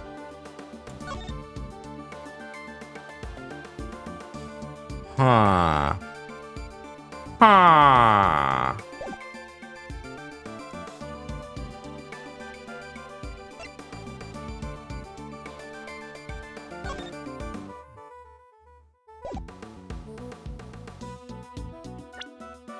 Alright, something that proves link between our current case and the secret string puller. Between our current case is what's going on in the secret string puller. It's not this. Take that. No. Okay. Oh boy, I'm about to enter the sweat stage. No, I gotta be careful not to just keep on pressing hunting stuff. Take that. Of course, it's not the bug. Okay.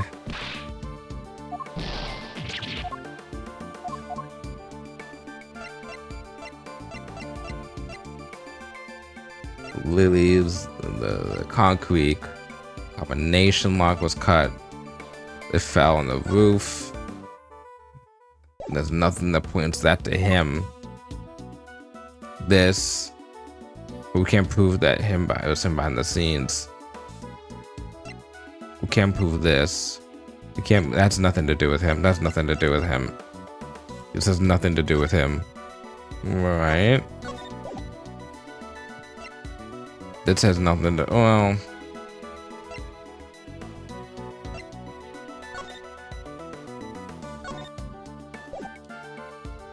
I mean, there's the IS-7 instant case.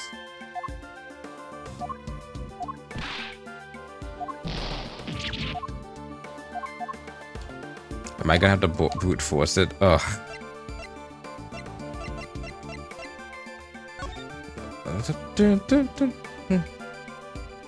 Who can this place is secret? 12 years ago. And behind the scenes correspondence test? No. I already presented the picture, right? I think I did, yeah. What do I have that's new?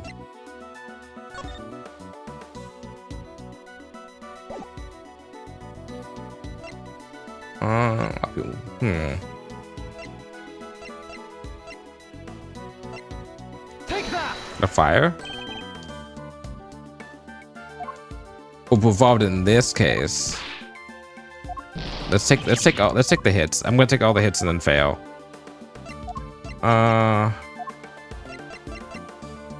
Take that. Oh. Okay.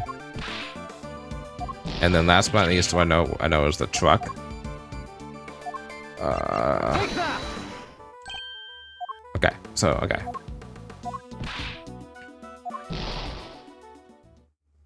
I failed. Was what, my third fail state in this game? So my fourth game over. We try the currency. Okay, yeah. It's something I'm sure of it. Something that proves the link between our current case and the secret string puller. But what must I have to have him being involved behind the scenes? I tried this, right? The letter was made by a mysterious mastermind. I'm sure of that, but I don't have enough to prove it yet. Okay.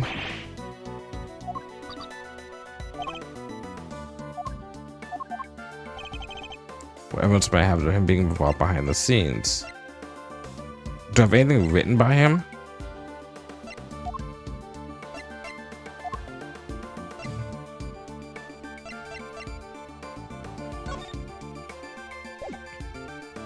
Take that! Combine the handwriting. The group Mr. Knight were both communicating with this person, Mr. Canis. And that same person might well be our secret string puller. That's right, our mastermind was involved in Canis and Knight's correspondence test exchanges. If I can prove that Mr. Saint was a hidden intermediary between the two of them... Okay. This is getting painful. You don't have anything I'd have to practice for the show, so if you don't mind... Thank you, Mr. Fender. I can take it from here. Just look at that face. Yeah, I like it. Mazarino's back in the game for sure. Okay, you can stop now. I was about to say the same thing. Mr. Saint, you're a fan of chess, I take it. Huh? Where'd you get that from? Chess, so I don't hate it. Our secret string puller was playing correspondence chess with Mr. Canis. I thought Bronco was the one playing chess with Canis. You're saying he was your so-called mastermind? No, it wasn't him. Whoever it was went on manipulating events even after Knight's death. Take a look at this letter for it if you would. Who do you think could have written it? I believe it was the person who had inserted themselves between Mr. Canis and Knight. And you think that person was me? Hehehe. Why would I go to all that trouble? That's crazy. To make it appear that the two men were connected and communicating directly with another. The very fact that led FIFA the Guard to murder him. What? You're saying he set that up to try and get Mr. Knight killed? Oh. Oh, okay, that's fucked up. Listen to yourself. What do you think I am? Some kind of evil puppet master? You've seen me. I can barely even get the animals to do what I want.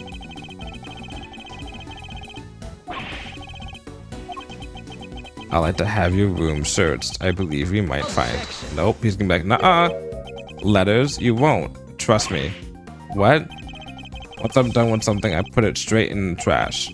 Guess I'm not the sentimental type. Why get hung up on the past, right?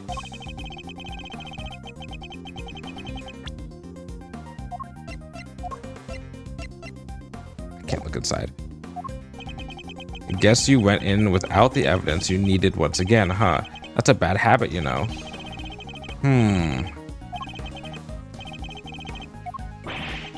You accuse me of betraying my friend and you don't even have any proof? You're despicable. Who was that? Oh, hi. Oh, it's Barry. Sorry, it's just... I was thinking about what you were saying and... This Knight person, you mean Bronco, right? Simeon's friend? Yes, what of it? A letter came from him this morning for Simeon. What? What did you... How is that possible? Knight is dead. Miss Barry, we need to see this letter right away. Sure, here you go. Let's open it, shall we? It's another correspondence chess letter.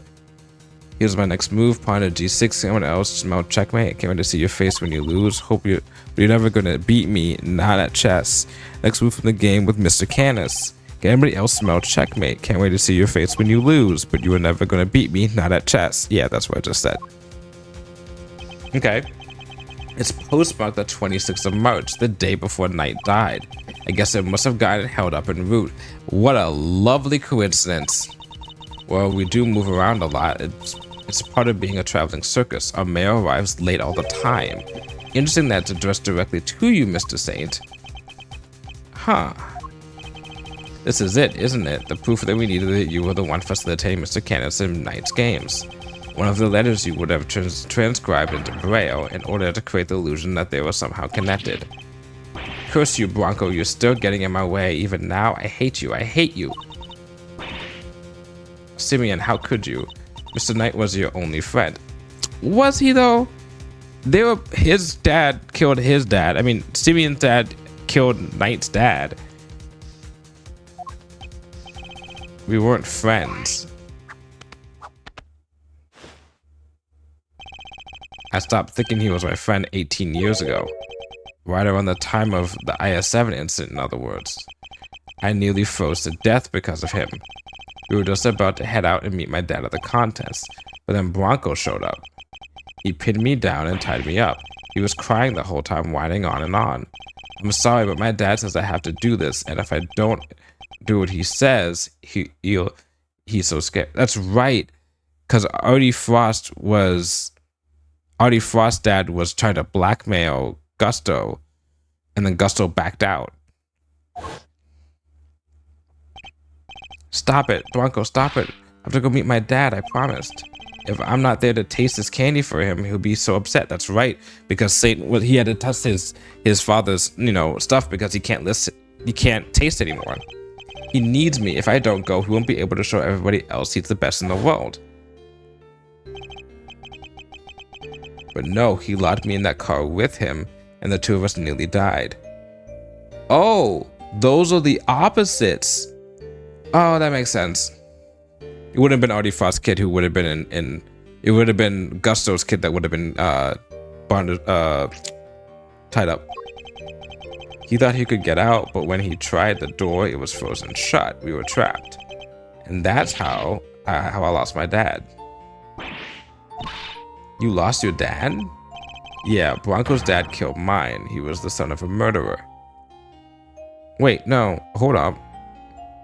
Bronco's dad's Artie Frost. He didn't...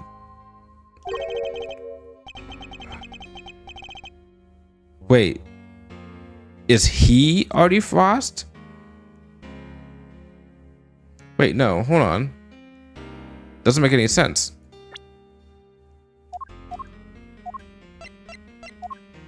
Let's look at the fucking case again. Hold on. The victim was Artie Frost. Artie Frost was the one that was IS-7 incident. He was blackmailing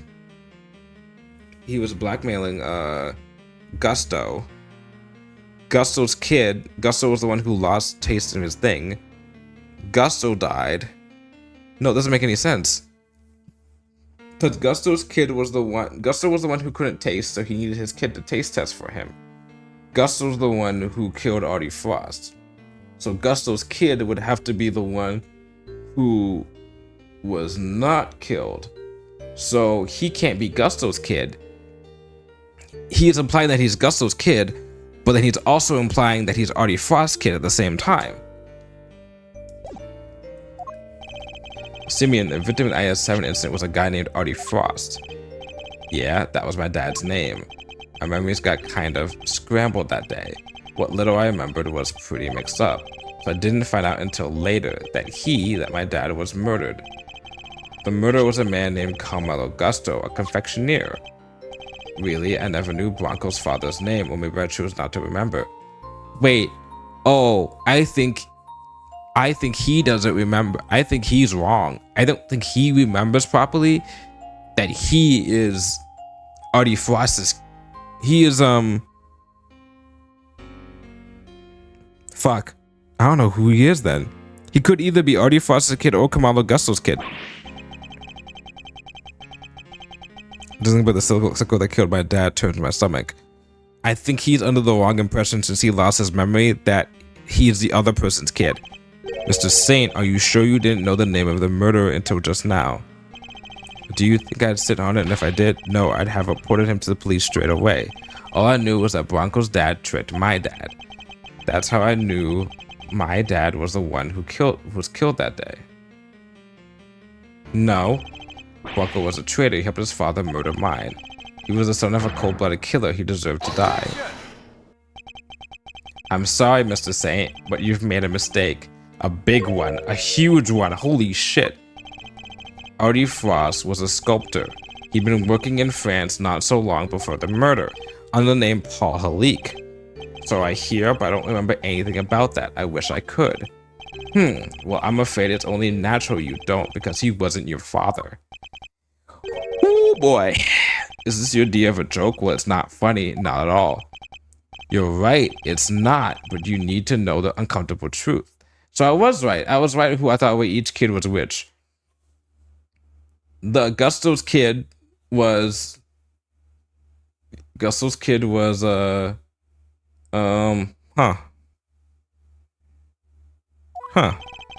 piece of evidence proves that you're not Artie Frost's son.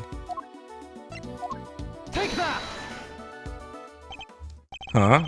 Paul Bronco's chess set in a ring. Wait, so if Bronco Knight, let's just do this.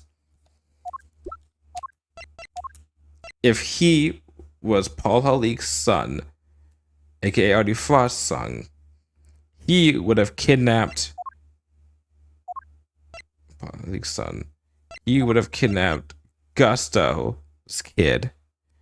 And no, wait. Oh shit. Gusto kidnapped Artie Frost's kid to try and get even. So if he's Artie Frost's son, it makes no sense for him to. Holy shit. So Paul Halik and Artie Frost are the same person. He is their kid. If he is his kid, that means that he was. It doesn't matter who was chained up then. He probably was the one who was not chained up. He was involved with his thing. Gusto killed Artie Frost, right? Which means that I think he is Gusto's kid by process of elimination. So he's making a big deal saying that, oh, this guy's dad killed my dad. When in reality, it's his dad killed his dad. Okay, now I get it. This is the seal which Paul Halik used to mark his works, and it was found next to Artie Frost's body 18 years ago. But why would Bronco have a memento of my father? The police looked for Frost's son for a long time, and eventually they found him. The ring was handed over to the man they were able to prove was his child, Bronco Knight. But that would mean I was, yep, precisely, that you're in fact the son of Carmelo Gusto. That can't be. My dad was, I remember at one point I thought that Lang was the kid of Carmelo Gusto. I don't remember, don't I?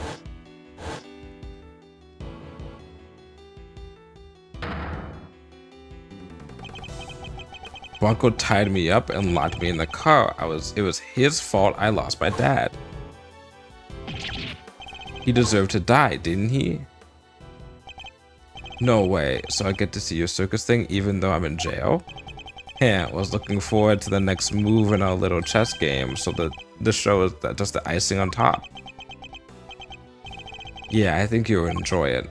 I will, and hey, come back soon, okay? I'll be mulling over my next move in the meantime. I know he's a killer, because he was a killer in the first game, but Knight got fucked over, honestly.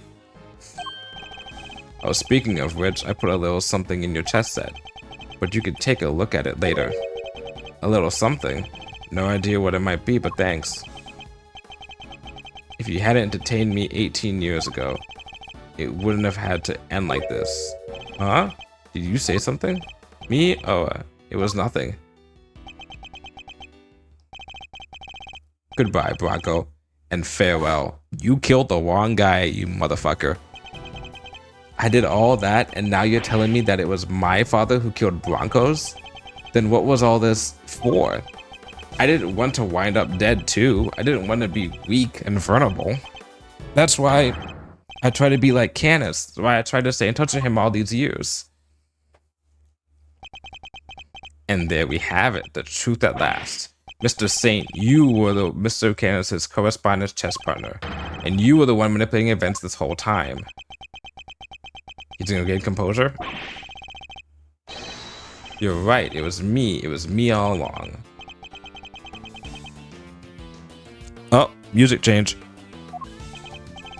I was the one who witnessed the murder 12 years ago, but you knew that already. President's assassination, just as we thought. Which means he's the one who drew the picture.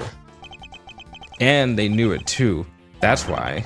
Lagarde kept questioning me, day in and day out. It got so I couldn't face what I knew the next day would bring. I was a nervous wreck. Who could blame me for wanting to get out of there? I imagine it wasn't as easy as simply running away. Winter could have sent his men after you. No matter where I went, they were on me. It never stopped coming, 24 hours a day, 365 days a year. I couldn't sleep at night. Even the smallest noise had me chasing shadows. It drove me crazy, which is probably the reason why he targeted Lagarde and Winter, being like, I need to get you two out of the picture because you guys keep on hounding me about something that you know I know.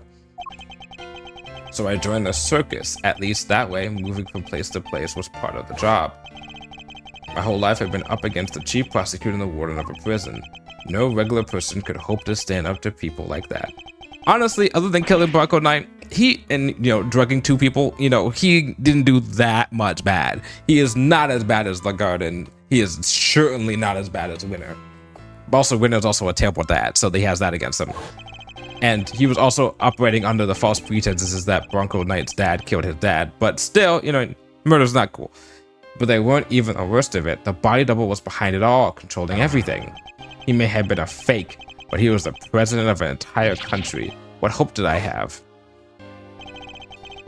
There's only one person I could turn to, Canis, the man who saved my life.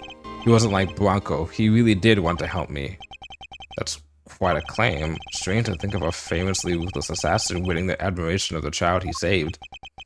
He showed me how to stop being a victim, to stop being hunted, and become a hunter myself, and they all became my prey. But I doubt even you imagined that the body double would ever go so far as to co-opt our country's police. No, I'm sure I sure didn't, and as long as Winter was around, no evidence was going to stand. He even nearly managed to ruin things this morning. The guard almost got away with it again.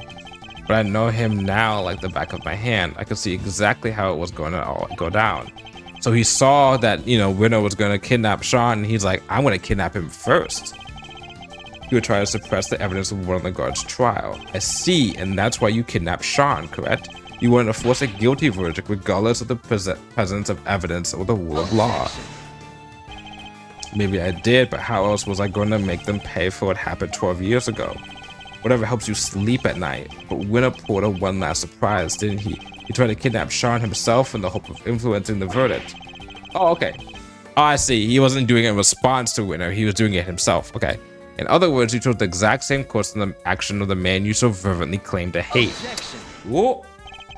That's only if I'd actually kidnapped anyone at all. But I'd never do anything so wicked. Never, ever. Me? Commit a crime? No. What? And besides, I don't hate the three of them. If anything, I'm grateful. If they hadn't done what they did, my revenge wouldn't have been nearly as fun. Objection! So you admit it. Your motive in all of this was nothing more than revenge? Sure, I admit it. So what? I despised every single one of them. But here's the kicker. I didn't kill anybody.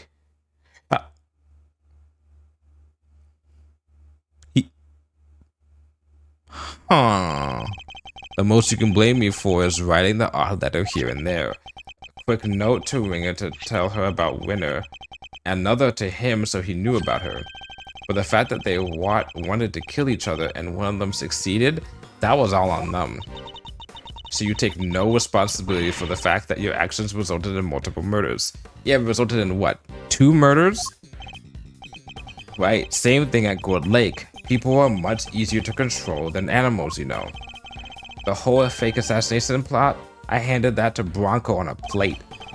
That was part of his plan too? So Rook's murder was... No. That was all Bronco's idea. Nothing to do with me at all. Still, it moved things in the right direction when you say fate is a crazy thing. So he's indirectly responsible for 3 murders at the very least. You can't talk like that about a murder. Setting the guard up was easy too.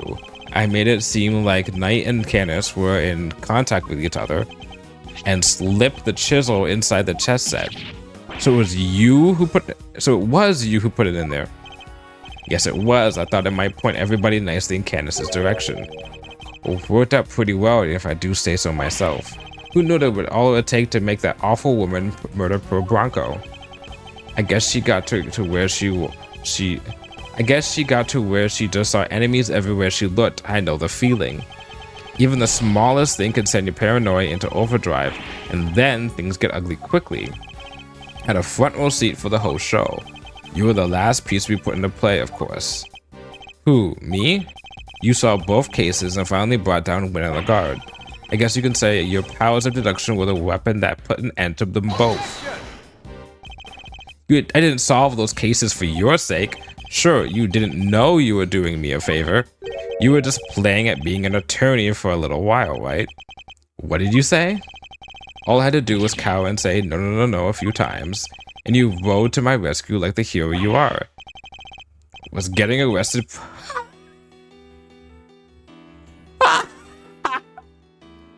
Oh, it's the fucking Bane line. Was getting captured part of your plan? You also got... It would be extremely painful for you. How do you... The fucking Bane line? Oh yes, it was extremely painful. I can't see that line and not think of that meme. God damn it. Was getting arrested part of your plan too? No, that wasn't something I expected, I have to admit. I never thought they'd take the chisel from the murder weapon. That was a real plot twist. Made my blood run cold for sure. But then who should come through with the turnabout to end all turnabouts? Ah, that's the title of a lot of these turnabout stuff. The greatest legal mind of a generation, my knight in shining armor. I bet it felt pretty good saving me like that, huh? You ought to thank me, you know. I don't do that for many people. You're wrong. He wasn't playing at being an attorney. He was trying to help you because helping people is what Mr. Edgewood does. He helped me right when I needed it most. Aw, did he? You're sure he wasn't trying on his dear departed daddy's shoes for a size? Woohoo! That's not what he was doing. Come on, K-Meister, don't let this clown get you down. He's projecting, plain and simple, painting other folks with his own grubby brush. It's not just that he doesn't trust other people, the poor kid doesn't even understand the concept. Doing something for somebody else's sake? Forget about it. He'll never understand. You think I care what you have to say about me? Consider this for a second. I've gotten my revenge on everybody I set out to get it from, and yet... Oh. Yep. Think about it. I never actually did anything. What's my crime exactly? Explain it to me. You think you can pin an incitement charge on me? Read my letters. I don't mind murder anywhere. I don't mention murder anywhere. If I did, maybe you'd have a case. Maybe you can say I encouraged them. But it's the same story as always, as I'm afraid. You can't prove I did anything at all. He's not wrong, technically. You kidnapped me, sorry, but did I miss the part where you proved that? All I ever admitted to was sending letters. Letters which didn't threaten, coerce, or encourage anybody to do anything. I just passed on what you might call pertinent information. He's not wrong. You can't get him on that. He gave people information. It's like giving someone a gun and then they shoot someone. You can't... I mean, yeah, you can, but at the same time,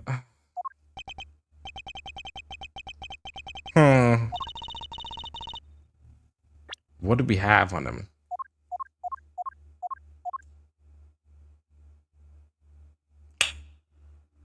How did he light the hot air balloon? What if, hold on. Maybe I'm thinking about this wrong. A fire started. Hold on. Where did he launch his thing from?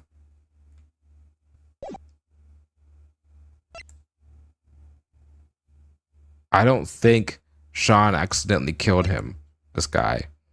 I think he killed this guy, but he launched the balloon off of that and that resulted in him dying. Something about that's going to come up. What about this incitement stuff he's talking about? Incitement, K. It means to encourage or direct another person to commit a crime. In the eyes of the law, it seems equivalent to committing the crime itself. So we should prove that he told them to do it. You say that like it's going to be easy. Guess maybe you're not so big on due process after all. If you can make me carry the can for murders I had nothing to do with, think again. I don't even have to talk to you if I don't want to. In fact, why am I still talking to you? I can think of one reason: the tent is surrounded. There's nowhere left to run. Really, you don't think I planned my escape too? What if, just to pluck an idea out of nowhere, I train all these vicious wild beasts to attack our command, for example? All I have to do is say the word, then sidle off stage in the chaos. You wouldn't. I'm just spitballing, but you'd pay to see that, wouldn't you? I could just as easily take Sean hostage with the gun, or I may or may not have it in my pocket. Yeah, you know what? That would make for a killer show. You would do no such thing.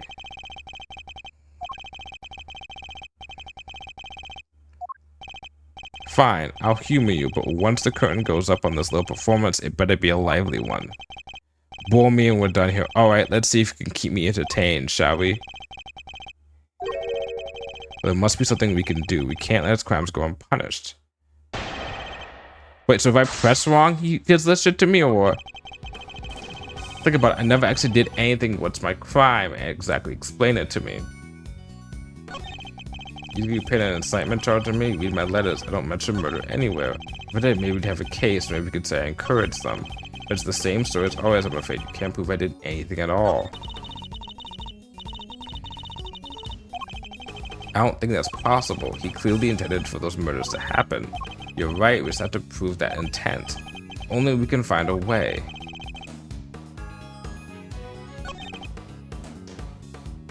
Hold it! Okay. Nowhere at all. What, you didn't look? I can give you a minute if you like.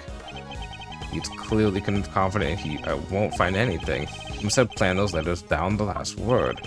Look, I don't want to teach you about how to do your job, but if you can't prove I encouraged them to commit these murders, your incitement charge goes up in smoke. Too bad, so sad, huh, Miles?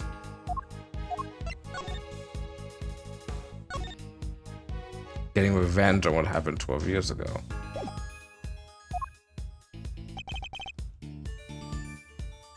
Maybe you can say I encouraged them. Hold it! Okay. I know for the fact that you made those murders happen. There's something I need to tell you. The truth is, I was the one who made Big Bad Chairman Winner kill Miss Rosie Ringer. You told me yourself. Did I? And can you prove it? You can't just end here.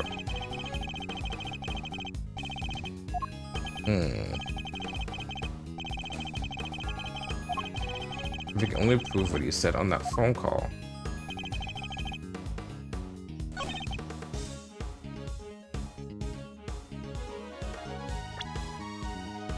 Don't we have something that can do that?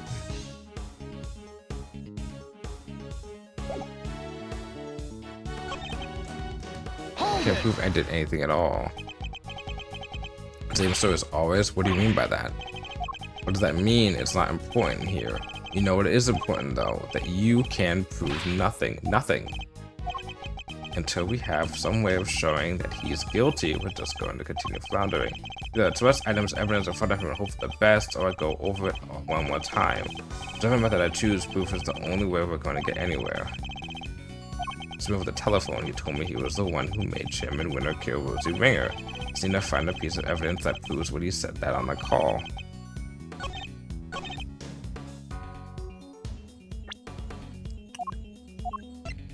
He doesn't know about this, does he? Oh my god.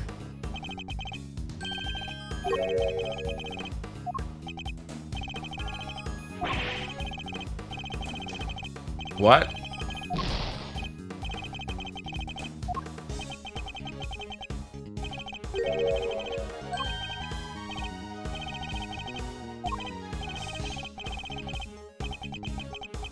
Okay, okay.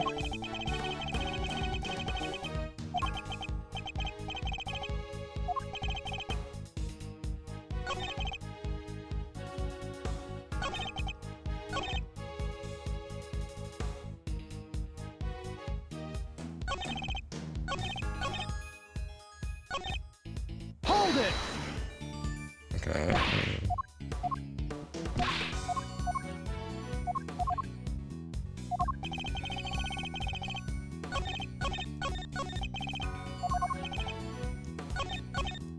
Hold it!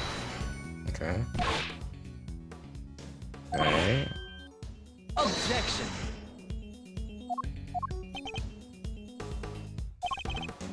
Usually proof what he said on the phone call.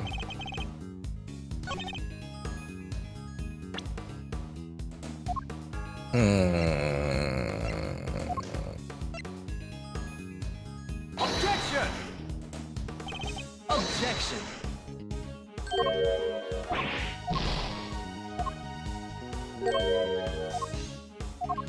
Could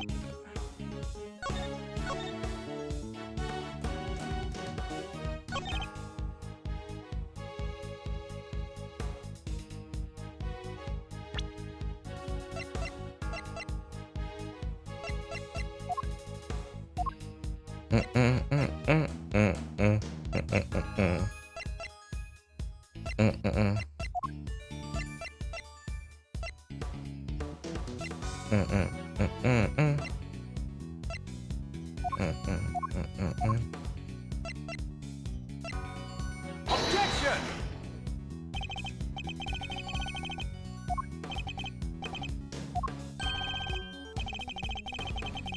Okay, okay, well, that's not right.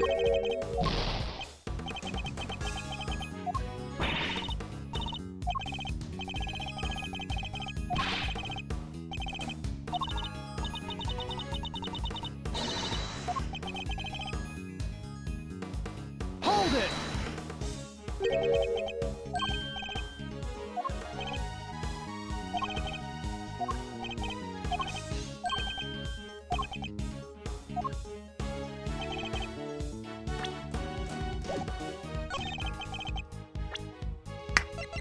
I do the bug or did I do this? I did the tape. Just do the bug. Objection!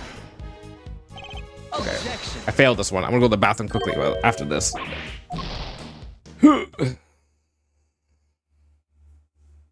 Wait for it, wait for it. And that's that thing closed. I've had 2 fail states so far in this thing. We'd try currency. Alright, run in the bathroom.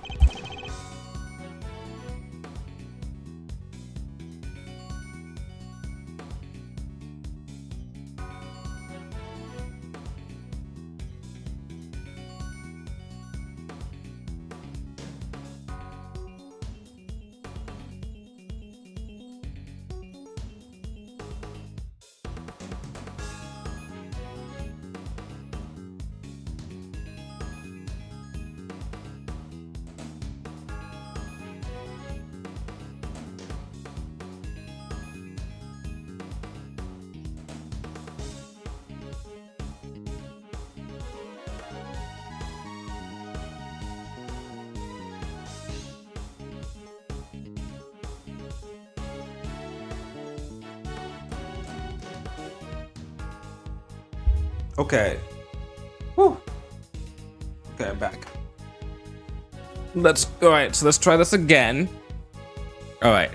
Oh, what kind of face was I making?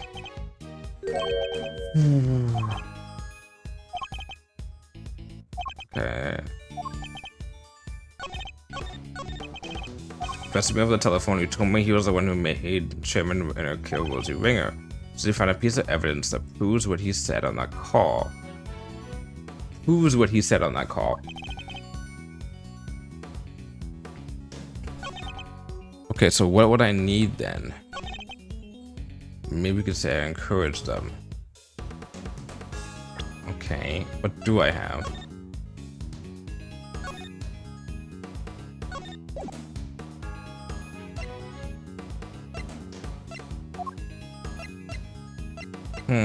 What do I have from that previous case?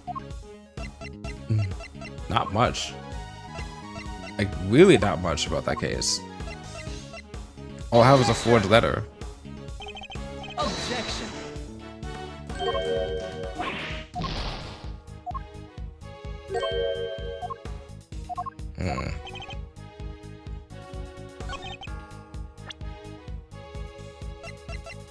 Objection! Objection.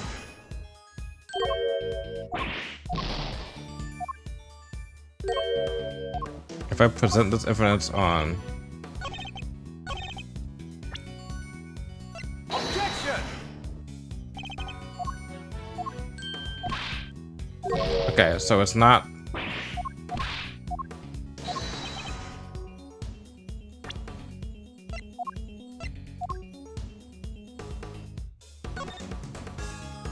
There's a bug inside. Okay, that's not the term. I know it's not that. If you have a case, then maybe you could say I encourage them. But maybe you could have a case. Maybe you could say I encourage them. But it's the same sort of, I'm afraid you can't prove I did anything else. And it's not the bug, and it's not Lloyd's tape, right?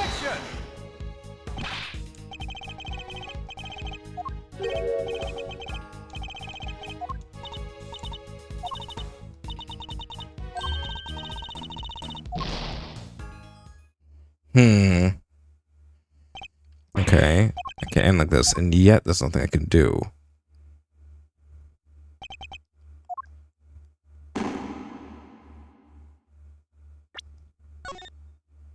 Fuck, that's 2 failed states in the same area.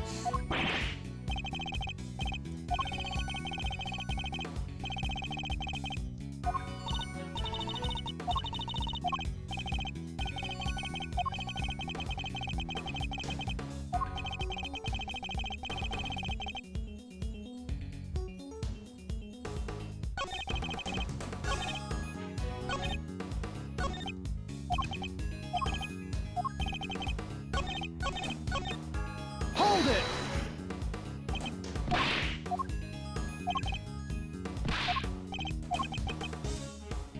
25 parts on he's guilty, but just looking for talent. Either that's items evidence in front of him and hope for the best.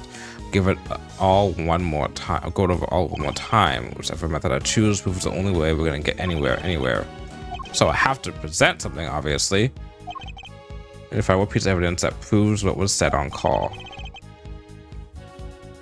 Do I have to prove what was said as cause and prove the call happened, or prove what was said as cause and prove that the call is right?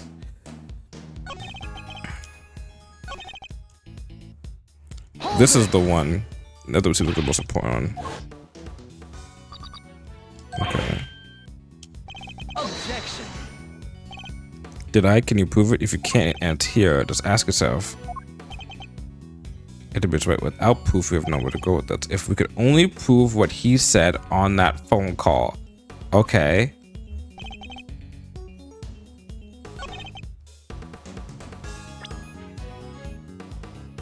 But we have nothing.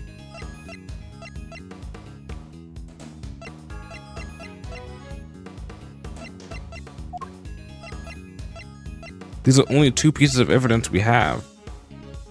Or the bug and the tape. We don't even have a phone. Huh. Not that. Not this. Not this. Not this. Not this. We typed by the mastermind, then set on the bug good night. Not this. Okay, not this. Let's see. Not the line hot air balloon. Okay.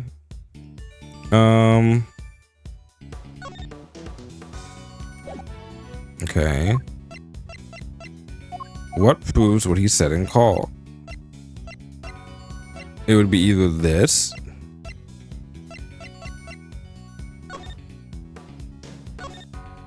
Not this, because we have to prove the chairman winner and then such dug out Wang's corpse. Not the combination lock. Not the source at the head. A record and playback sound. Did it record our conversation?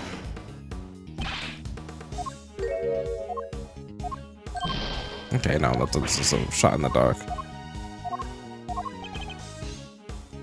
Present. I had to present something. The behind the scenes photo. Not this. Not this. Show Sean's rehearsing a monster footprint. Not this. President Wang's dope body doubles over on the side. Not this. We have a case. Not this. Not the fingerprints. Not this. A process of elimination. Let's go. We did this one already, right? We don't think we have anything else. Okay. It's not this. I would think it'd be one of these two things. A recording of signals that were intercepted from the bug that was planted in Page's pin. Can I represent the pin?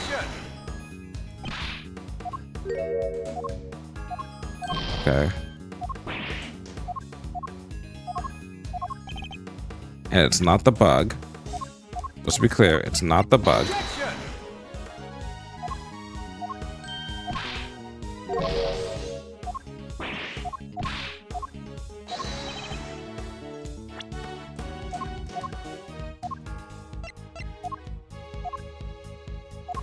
And it's not the tape. Okay. So 3 failed states. What's my limit? I guess like let's say 6 or 7 before I have to like look up help.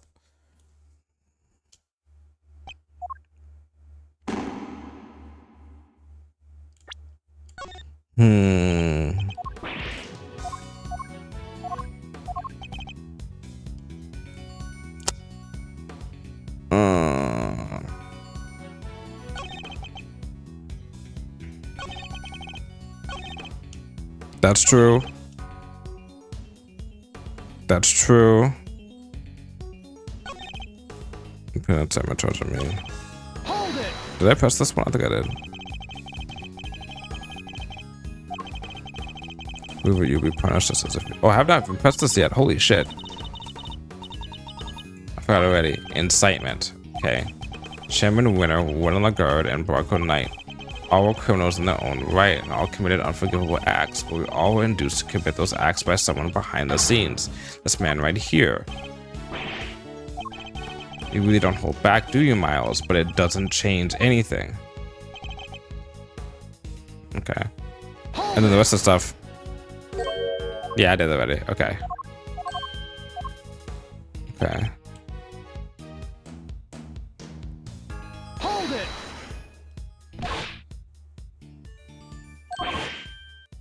Objection.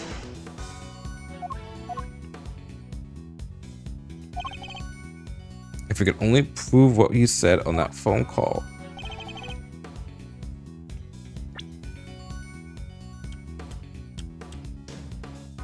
I'm the one that made Big Bad Chairman Winner kill Little Miss Rosie Ringer.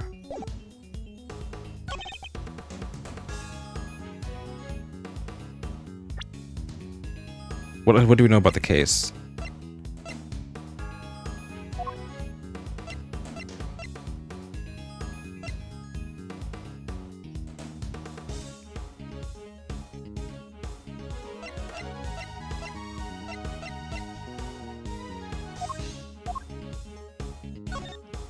Not this.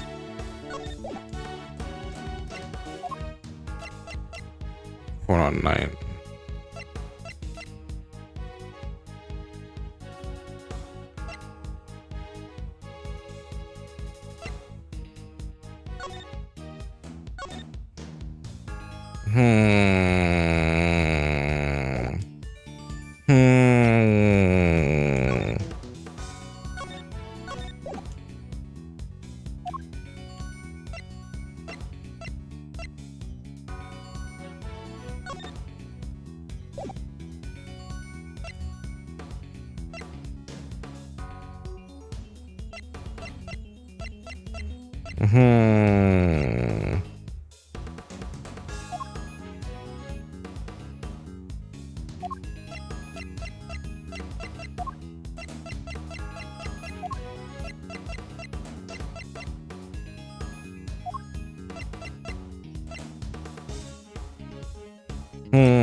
Yeah, but you can't prove death.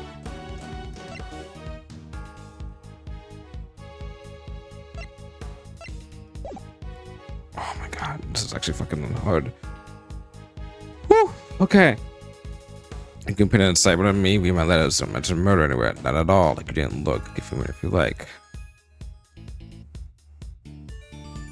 We could say I encourage them. What did I say at the top? I think with K.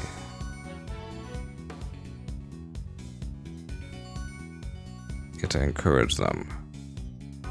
Clearly contradicts your statement. So the tape doesn't work.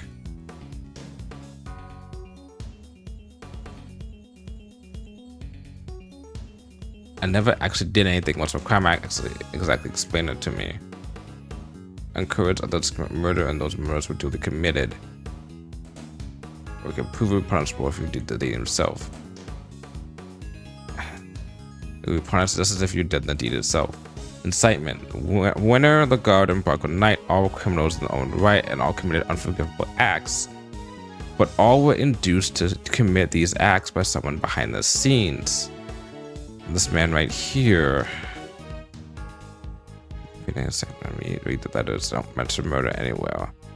Okay, what if I'm thinking about this wrong? What preemptive measures would he have to do to make him look like, to make him basically cover up the killing of Rosie Ringer by Winner? He's confident that I won't find anything. He should be planning to have those letters down to the last word. If I did, something I could tell you. I'm the one who made Big Bad Chairman Winner kill Little Miss Rosie Ringer. If you can prove it, wait. Do I have a photo of? No, I don't have a photo of that. But what I do have. Objection!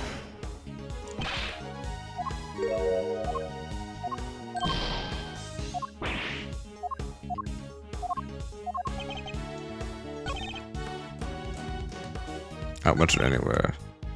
What's for crime? Explain it to me. Present. Objection! Kidnapping?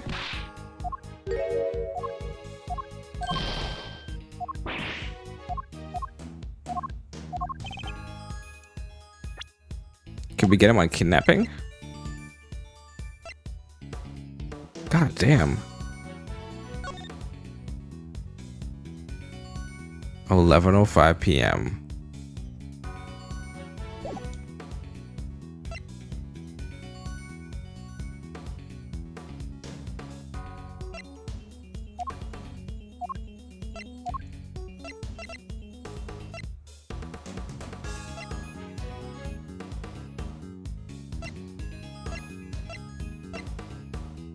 My God, am I gonna have to look it up? Objection! Objection! I'd rather brute force it than look it up.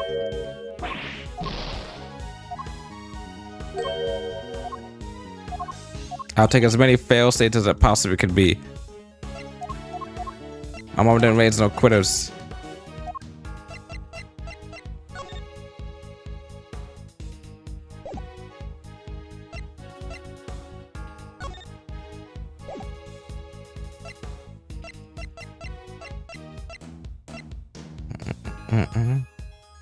Objection! A chess correspondence.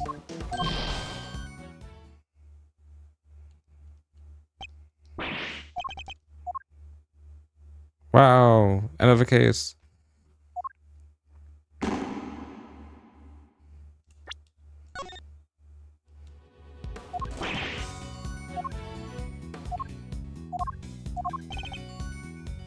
Think about it. I never actually did anything. What's my crime? Explain it to me. You think you could pin an incitement charge on me? Read my letters. Don't mention murder anywhere.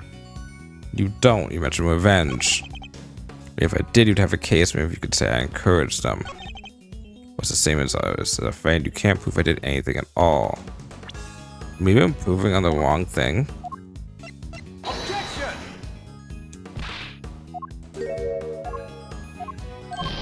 Okay.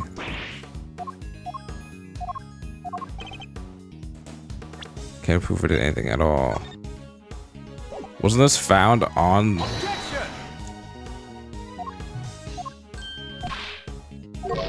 Okay.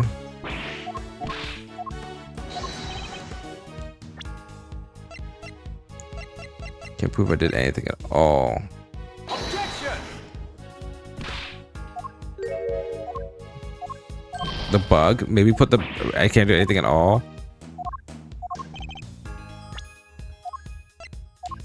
Objection! Objection! What the fuck? What the fuck?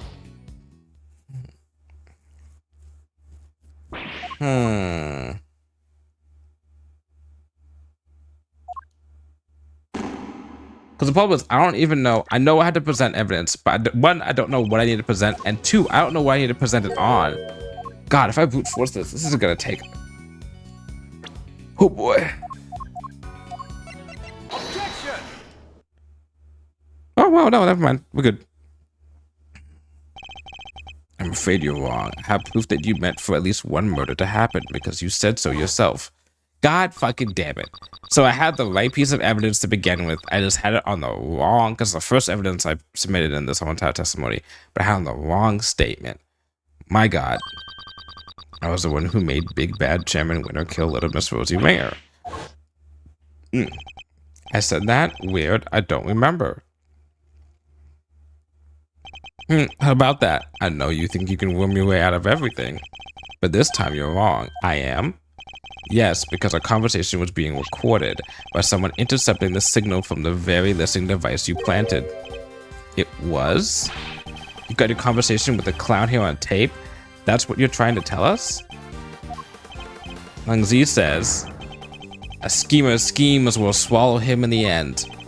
Miss Lloyd, could you play us the tape, please? You bet I can. Got it. It was this part right here. Mr. Edgeworth, that's Judge Gavel's cell phone. Who is this? You're the one who abducted Kay. I can't hear Mr. Edgeworth. Sorry. It's right around here. I was as surprised as... Oh, fuck. God damn it! Huh? That's weird. Is something wrong, Miss Lloyd? I'll say, it seems you maybe, didn't quite catch the next part on tape. What? Why? How could it not be on there? You lucky little shit. Aw, poor babies. You think I'd leave myself wide open like that? Well, think again. There's something a little special about that bug you see. It can be turned on and off remotely. What? I never knew they make those. Remote control bugs? Sure, they exist, but... So you switch it off to avoid being recorded? Bingo! But how? You would have had to know you were being recorded in the first place. And I did. Of course I did. It was so obvious that someone was eavesdropping, and that's because... Miss Lloyd, was it? You knew about the kid prosecutor's kidnapping without any prompting. Oh no. You heard that whole conversation? I did indeed, oh pal, but I must say I thought you would have figured it all out much sooner. Weren't you supposed to be a genius prosecutor? Now, where were we again? Oh yeah, at the part where if you couldn't prove incitement, it was game over. Ah well. Ah shucks, so my tape ain't gonna be no use to nobody after all. Come on, I must have recorded something you can use. Only that were true. Hey K-Meister. Yeah? The old buggeroo, it was hitting your pin that whole time, right? That shake anything loose from the old bane tree? I don't know, give me a second to think. You were the one who's been directly in contact with him before.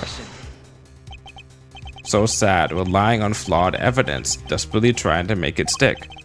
Well, that's quite enough of that for now. Next topic, please.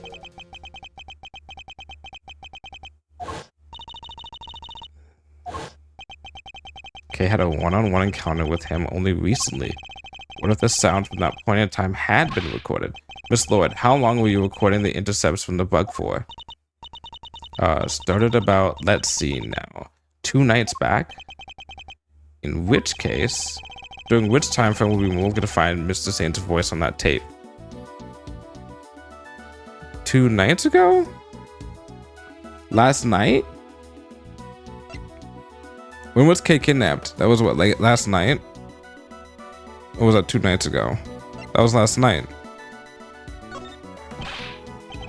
What?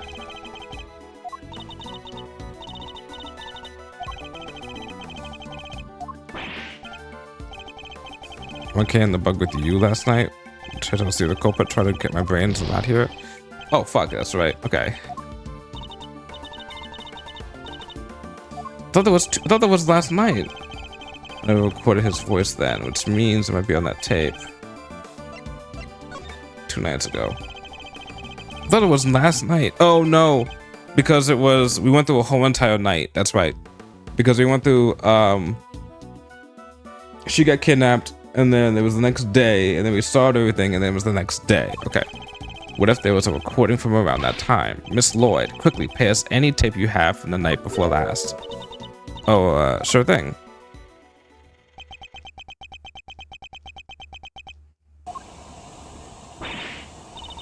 That's the sound of the balloon. Indeed it is. At around that time, imagine Mr. Saint would have been transporting you in it.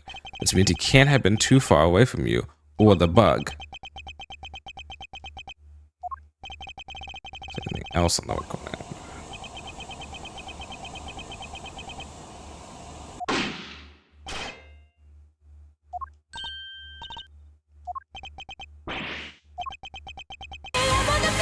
Oh god.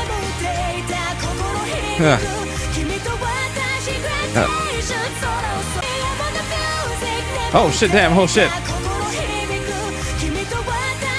Okay, at least the second one didn't scare me as much. Oof, thank you for 2 raids. Holy shit. Thank you, Sad. Sad Composition, Sad. And thank you. Is it Catherine Ray? Is that how you say it? Catherine Ray? Yeah, Catherine Ray? Yeah. Welcome on in. Welcome on in. I'm playing some Ace Attorney Investigations 2. I'm getting near the end of it, but how are your streams? This is gonna be, how am I gonna do this? Because I have a shout out button, but it only works for 1 person.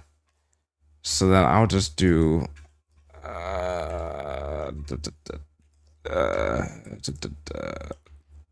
on, let me just copy that.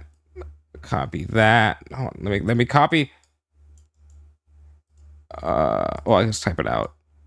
I got this. I got this.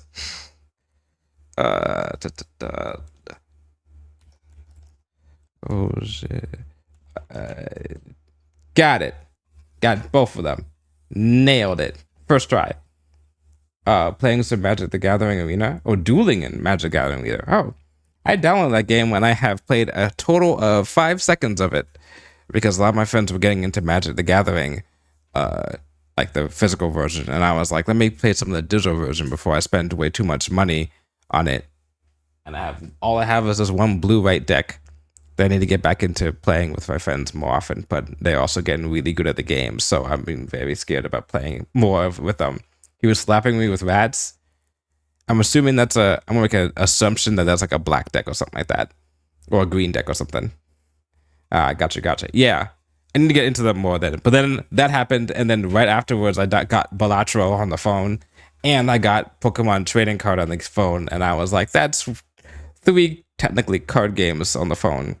It's so much more cost efficient. You can play good Magic without burning your wallet. It's true. You don't have to worry about burning out too much. Right, the first time, yeah. Physical is tough because of it's like you have your storage space and you have the money as well. Balatro will destroy your free time. Yeah, I haven't played it that much right now because I've been focusing on Pokemon Trading Card Pocket, but I do want to play more of that also because I played a. Actually, how many hours do I have in? I have a total of when's the time I played Balatro? I have a total of not that much, only 19 hours. In Balatro, but that's still a good amount of time, I think. But once again, welcome on in. If you guys have to go and get food or rest, I'm not sure what time it is for you people in terms of where you live and whatnot. If it's nighttime, daytime, if you're resting, if you're not, but please feel free to do so. A decent amount. Oh, hey, thank you for the follow, also, Catherine Ray. Yeah, a decent amount. 19.5 hours is a good decent amount. But also, yeah, welcome on in. This is Ace Attorney Investigations 2. If you happen to not want to get spoiled because you're an Ace Attorney fan and have not played this, I'm sorry. If you have played this before, I'm pretty sure I am near the end of the second game. In the last case against the final person. Yeah, I definitely gonna rest for work tomorrow, but I hope you have a good stream. Oh yeah. Make sure you get some good rest, get some good hours sleeps. If you have a snack or anything, make sure you don't actually snack right before you go to sleep. That's a bad idea. But yeah, thank you once again for the raid, and yeah, have a good time. Oh, I also saw that you did I think you did like a cover recently, I think. But yeah, I need to actually go check that out at some point. But yeah, thank you also once again for the raid. I want to mistake because I know nothing of Ace Attorney, but I gotta eat. Oh yeah. Once again, thank you all for the raid and thank you for coming. I don't know much longer I'll be streaming myself because I think I am near the end of this, but we'll find out. Yeah, there's English and Spanish versions. Okay, I think I saw it posted on like Blue Sky if I remember correctly. I'll check those out actually. But once again, we get it all in. We are having to find out. I've given a little bit of a quick laydown of how things are going on right now. Long story short, this guy has been sending letters to people who he witnessed this guy get killed in the past and replaced with a body double that was related to the fact and this lady and this guy and the body demo and this assassin were all in on it, and he is a bad guy still, even though he is a witness, and now he's going around basically trying to not kill them, but like to basically put them, like make sure he's not like in trouble. So he's been like manipulating things behind the back, but he also made this lady, who was one of the culprits back then, killed this guy who was kind of his childhood friend, but they were both like a part of another case, and they almost died and lost their memory, and he thought that this guy's dad killed his dad, but in actuality his dad killed his dad. So he got revenge by making it seem to this lady, who's a warden, that this guy and this guy were playing chess with each other so that he would get killed because she does not like him, and she is afraid that he is out to kill or reveal bad things about her. And the cool thing about this game is that there are 5 cases, and each case is all the other 4 cases all have to do with this case. And my friend was bugged with a little bugging thing, and now we're trying to figure out how to pin him for something, even though he never killed anybody directly.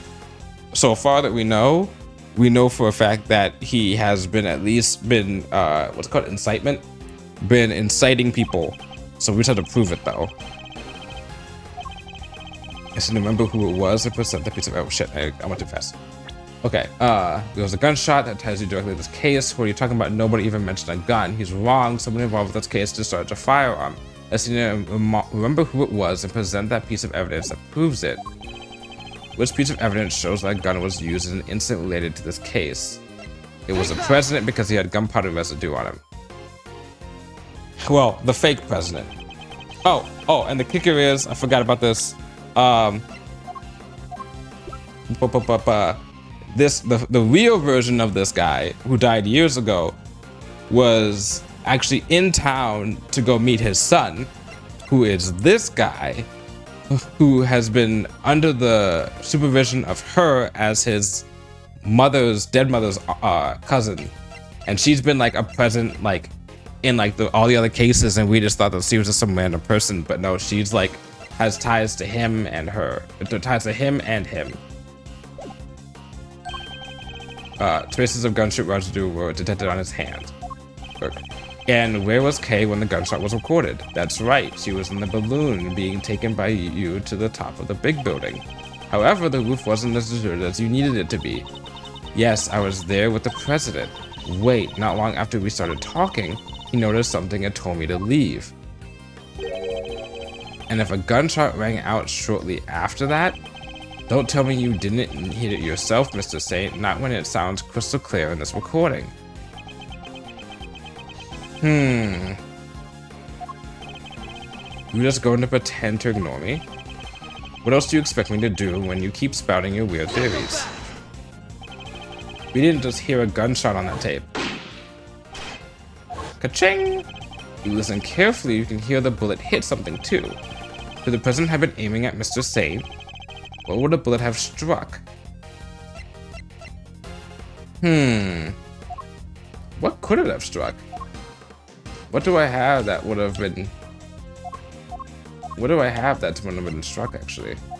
Shit. A combination lock?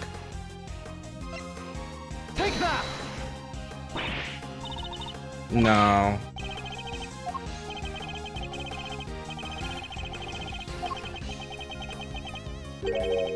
I don't see it either. Hold on. What do I have? It's a clang sound. And this isn't Berserk. So, think about who the president must have been aiming at. It's obvious. You're right, and that puts only one possible piece of evidence.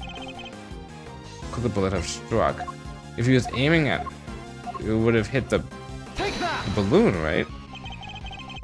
The president was firing at the balloon, and if he was, what was he heard was on the tape could have been the bullet hitting the basket. Let's take a look and see, shall we? Oh, look at that. A hole! And with a bullet stuck in it. There's a bullet hole in the bottom of the basket. I'd call that a pretty conclusive proof.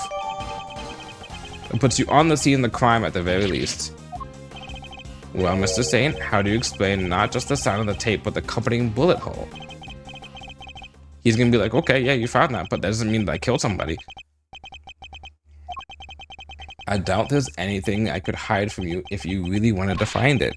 Just shut up and confess, will you? Alright. No need to get cranky. Yep, he's not gonna confess to actually killing the guy. I admit I flew the balloon up to the roof, but when I arrived, Judge Gavin and the president were already there. That came as a surprise, I have to say. Only the president noticed me, he made the good judge leave right away.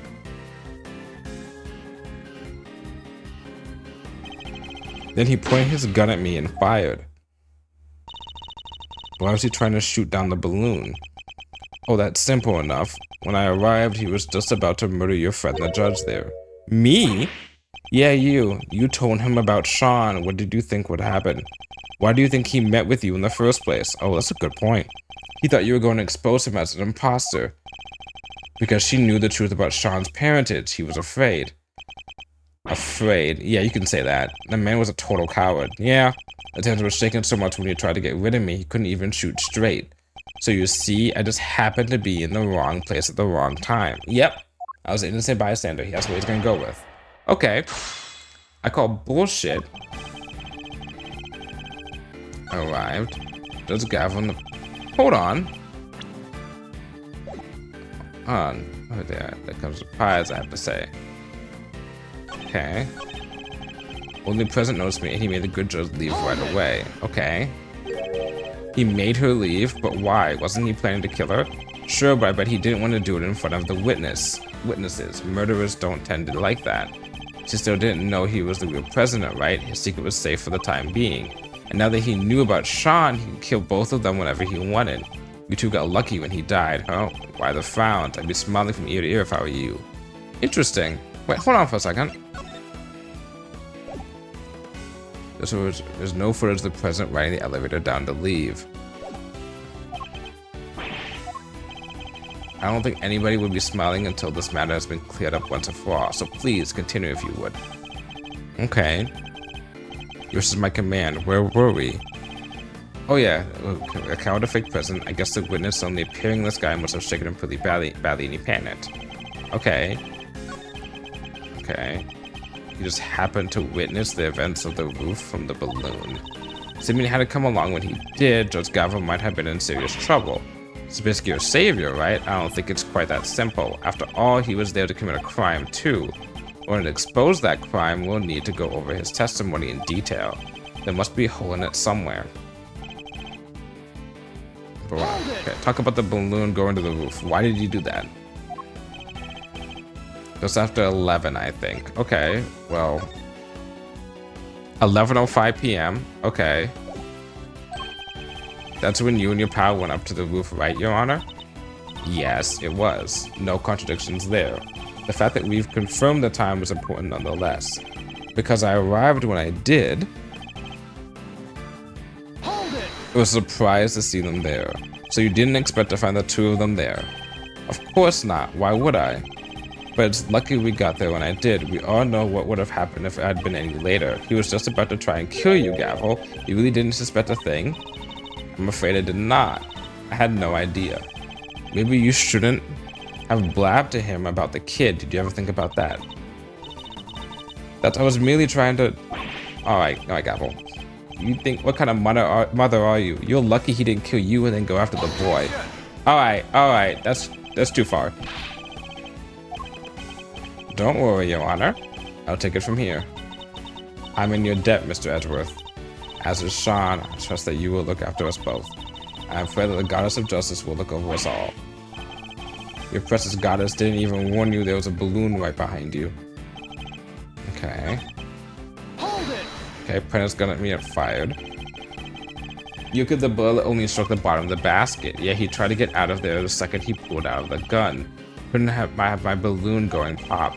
But it was a close one thing. So you left right then and there? Of course I did. He was shooting at me. Are you saying there's a problem with that? There is a problem.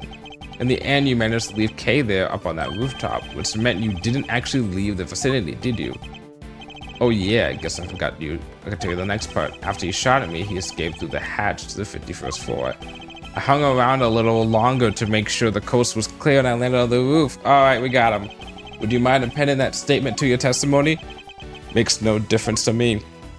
I was wondering when this piece of this evidence I'm about to present was going to be relevant, but now we finally have it.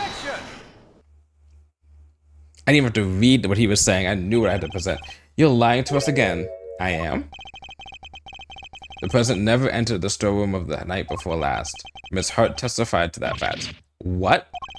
You believe the word of a 2-bit hack over mine? First off, you're not wrong about her being a 2-bit hack. Second off, yes. I beg your gosh darn pardon.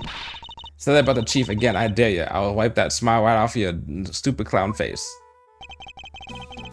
So we know Hart was camped out on the 51st floor that entire evening. But if a fake president didn't escape through there, then how the heck did he get off the roof? An excellent question, and one that I hope to provide the answer to next. We know that he didn't leave via the elevator, so neither that nor the hatch are possibilities, which leaves only one possible way of escaping that rooftop. How did that president leave the rooftop if it wasn't via the elevator or the hatch? Take that!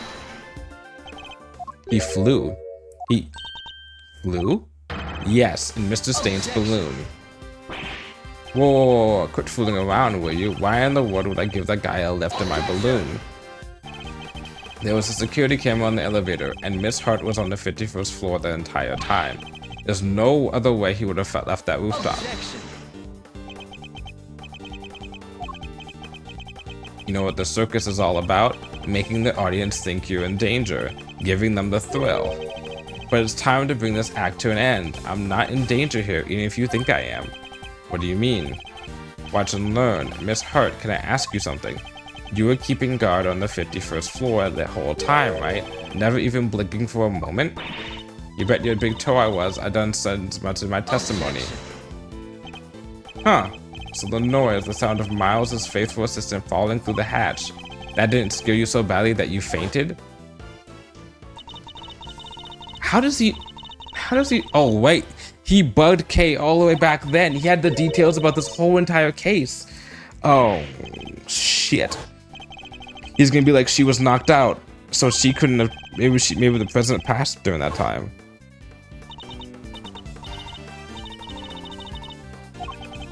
Okay, sorry Miles, but that's what you get for putting your faith in these people. It doesn't matter, Kay can't have fallen down the hatch until after the president left the roof. Are you sure about that? Allow me to offer a little counter theory. The coward fake president fired his gun at me, Then he hid in the shadows until after your friend fell down the hatch. So what if he did? What could have been? Come now, surely even you can see what I'm insinuating here. It's elementary. If the president hid until after Miss Hart fainted, he could have passed right through the 51st floor undetected. And there we have it. Your little theory about the secret storeroom falls apart. God damn, he's hard. That's right, and one other thing. I might have let Sean's identity slip to our pal, the president, while he was hiding in the shadows. That's why he went to the set to try and murder him the next day, only to wind up being killed himself. That's right, it was Sean who murdered the body double. What possible reason could the boy have for doing so? Oh, a pretty good one. He already knew he was the president's son. And how did he discover that exactly? Because I told him in one of my trademark letters. What? He's lying. Oh, you bet I am. Huh? Or am I? Maybe I did tell him, and maybe I didn't. Well, Shawnee boy, which is it? It was my fault that Tesoro's head fell off the roof. I admitted to that much already. But I didn't find out about my dad until today, I swear. Huh. Well, I knew about the falling head thanks to the bug. But who knew it was you who made it fall, and the president died from being crushed, was it? Alright, well that's confirmed at least. You were the murderer. Congrats on getting your revenge. That ties everything up pretty neatly, wouldn't you say? Although I guess you'd say something more like, and so the pieces fall into place at last. Well, counter my unsaleable logic if you can. Alright. You know my MO by now, right? I'm a hands-off kind of guy. I just like to pull the food strings here and there. That was the case with Bronco with Chairman Winner. Oh, thank you, Rizios, for the follow. Welcome on in. Unless maybe you apologize to the way, but if you were, either way, welcome on in. So what makes you raids? What makes you? Oops. How do I go back? Oh wait, it's history. So what makes you think I'd let that fake president set foot on my balloon? Besides, I thought he was crushed to death by that model monster head. And who said Ultrasaurus not gonna fallen? That makes perfect sense. That's how our imposter wound up dead, no doubt about it. And what was the motive behind the murder? The little truth I shared, just like I said. Get it? The truth. That thing you're so fond of? That's what caused the murder here, not me. Well, is there a detective in the house? Somebody arrest that boy. Can't help noticing nobody rushing to slap on the handcuffs. What's the matter? Damn it, and Lang was the guy who had accused the boy in the first place, and now Lang knows the truth and he's like, shit. Just as I thought. Admit it, you're all the same. You, Winner, that idiot phony president. You want the real culprit to go free so you can railroad me into a jail cell, don't you? That's the justice you all claim to love so much. You only love it when you can twist it to suit your needs. That's not true. Go, you're biased. Well, if you're not gonna make the move, I guess I'll have to step outside and speak to an officer myself. Once I tell them the kid here's a murderer, maybe they'll finally do something.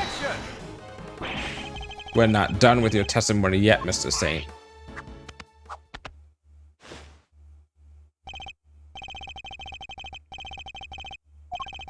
But you still don't have any proof, do you? Or any chance of winning this? Tell me I'm wrong. And you still want to prolong the agony? Well, as long as you know what you're doing. Oh, God. What, did you forget that little Shawnee's life is on the line, too? Hey, Miserino. Take a deep breath for me, would you? Why would I do that, Fender? Because it's times like these you need to kick back, take stock, and be grateful for what you have. This isn't Thanksgiving, Eddie Fender. The worst of times are when lawyers calmly show our biggest smiles, remember? The way in which the president made his escape is what you and Laughing Boy can't agree on. So how about this for a little thought experiment? What if it's not about whether the big guy in the purple jacket got on the balloon or not, but rather under what conditions would Simeon have been cool with letting him get on board? When he's dead. A turnabout in thinking. Forgive the interruption, just my 2 cents worth. Or your old man's, I guess I should say. Maybe Gregory's techniques can still prove useful in this crazy modern era. Under what circumstances could the body double have been allowed to be on that balloon? I wonder what. Let's look at this. He was crushed to death. Full body contusions and bone breakages caused by extreme pressure from above.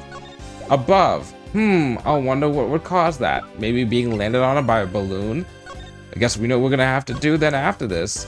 If the flowers were there and they were crushed, there may be flowers inside of the balloon itself.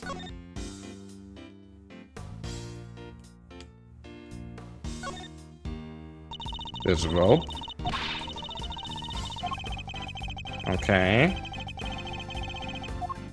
Is my theory incorrect? I don't think it is. So there's something here.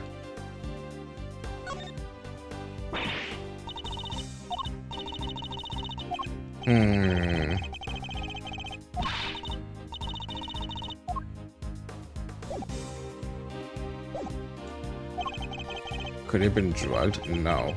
There are no traces of sedatives found during his autopsy. In which case, surely not. Are you ready to continue, Miles? And don't forget, this is what we're playing for.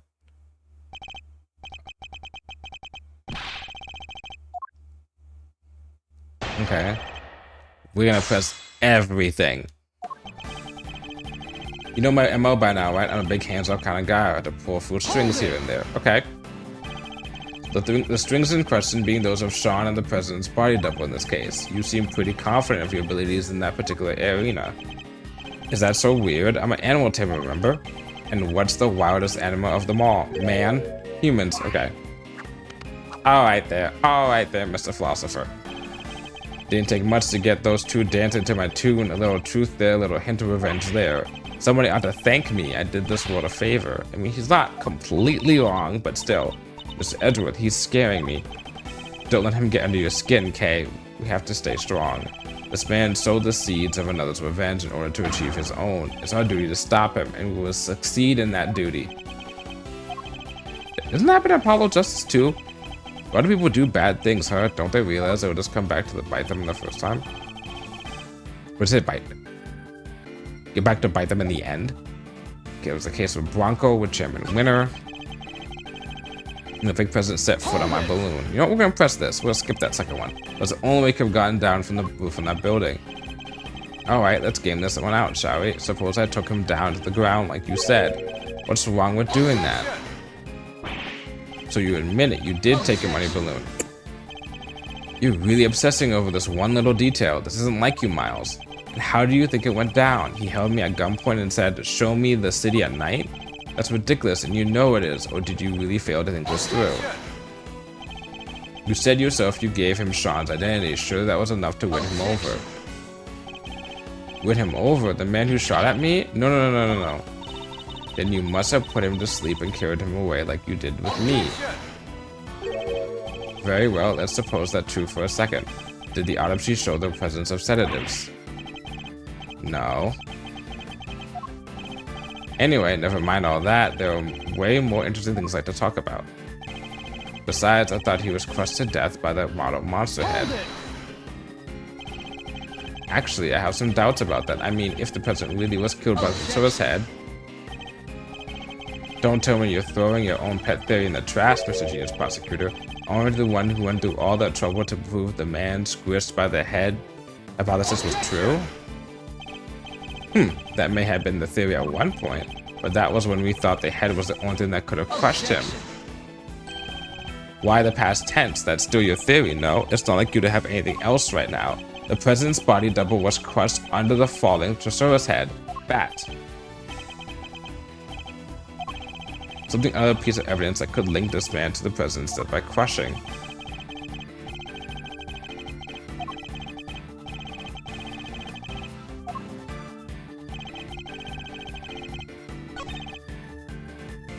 Present. I'm gonna try it. And I succeeded! Sean didn't kill the president. The president was crushed by a monster. What? Did you really just say that? You? Oh, I get it. He's the kid who can communicate with giant beasts, right? Did he use his special powers? The only person in communion with monsters was you. Sorry, but you must have me mixed up with somebody else. No monster powers here, I'm afraid. Oh? Why the false modesty? You're very close with at least one such creature. In fact, you can make this particular monster do exactly as you command. It was you who killed the president, Mr. Saint, and I can prove it. What? You're talking about the lion balloon? Yes, a quivering mockery of a monster filled with hot air, but a monster nonetheless. Not entirely unlike Mr. Saint himself. Sorry you lost me. What are you trying to say exactly? You seem very keen to stick to your story about having manipulated Sean and the president, but no matter how true you may have wanted it to be, there was nothing more than a desperate lie. Even the most skilled animal tamer can't make a dead do his bidding, and the president was dead long before he left that roof, having been killed by your balloon. I get it, that thing may look lighter than air, but it weighs a few hundred pounds, right? When the president attacked you from the roof, you had to think quickly in order to protect yourself. The method you chose, landing the balloon on top of him. You didn't need to let him ride on that balloon, and he didn't need to coerce you into taking him, because what you took away was his dead body. Wait a minute now, Miles. What you're saying is true. The president would have been killed 2 nights ago, which would mean the time of death recorded in the autopsy was wrong. It would? Wow, you're really losing your touch. Look again. It's written right there. Time of death, April 5th, approximately 11 p.m., clear as day. April 5th? That was yesterday, which means... Exactly, it means he died when Tesoro's head fell from the roof. Alright, Sean, it's time to be honest with us all. You know it's the right thing to do. You killed your daddy, didn't you? You hated him, didn't you? We get it. Who wouldn't? He just left you. What kind of father would do that? Someone's got daddy issues. That's not what happened. I already told you. I didn't know who he was until today. Oh, but you did know because you told you myself. I want to thank you once again, Miles. You hounded Winter in the garden until the crimes were finally exposed. And by ruining them both, you helped me get my revenge. Gotta love those powers of deduction. If the time of death matched up, everything else would fit. So, could he possibly have cheated the time of death somehow? Oh, what was the other guy's name again? Carmelo Gusto? You even ran him down for me. That was some great work you did there. Of course, Gusto. That S7 incident. He killed Frost and froze his body in order to conceal it. Mr. Gusto needed to freeze Mr. Frost's body in order to obscure the time of death. Oh my god, he used the same thing that his dad did? Holy shit.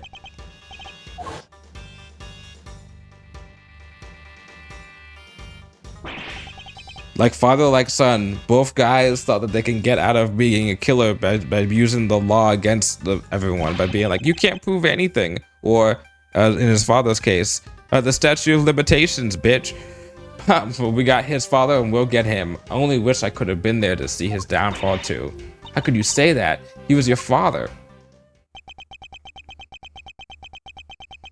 My father who abandoned me.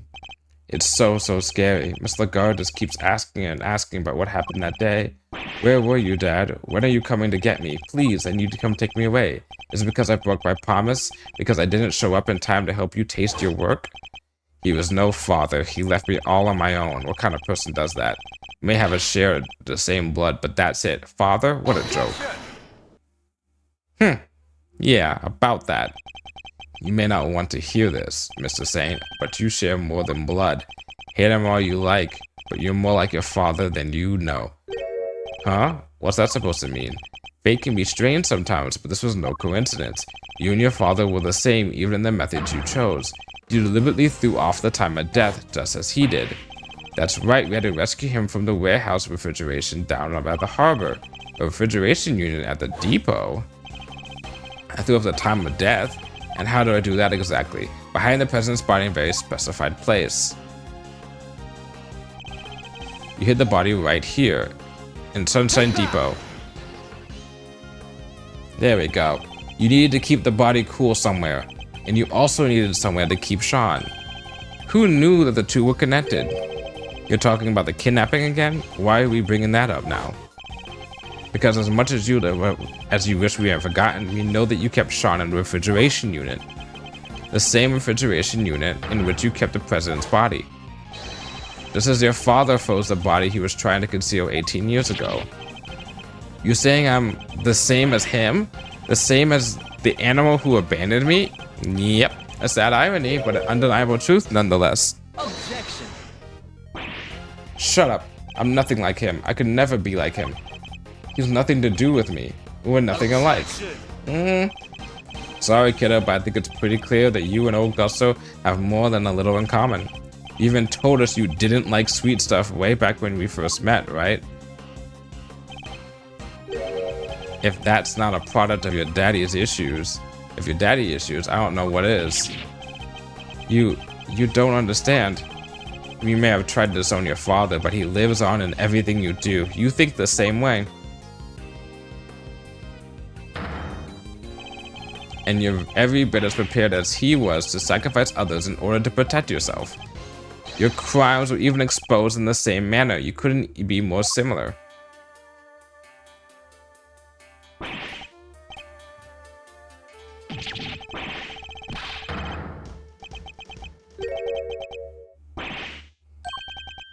I don't know anything about a refrigeration unit, and the kidnapping, nothing to do with me. Nonsense, you did so you can blackmail Judge Gavel. We know for a fact you were involved. Objection. You're real data to be around, you know that, Miles? Why? What aren't you going to accuse me of? But changes nothing. You still don't have any proof of incitement, of kidnapping, or anything. Oh wait, or are you planning on maybe fabricating some? Taking a leaf out of the old winner playbook? Never. I would never do that. What was that line? No matter what happens, we must find the truth? Or something like that? But only when the truth suits you, huh? That's how the law keeps pushing people down. Or keeps people down. Okay. And why I had to get my revenge myself. I got away with it. I got away with it all. Lagarde, winner, and now you. None of you can touch me. This is bad, Mr. Edgeworth. Isn't there anything we can do? We would need evidence, even just one piece. Right, it's been fun, but it's time we brought this little show to an end, don't you think? Stick around for the main event, though, won't you? I'll even let you in for free if you finally admit defeat. Can we just imagine that? Just be like, yeah, we give up. What are we missing? Oh. Who said that? Who was that?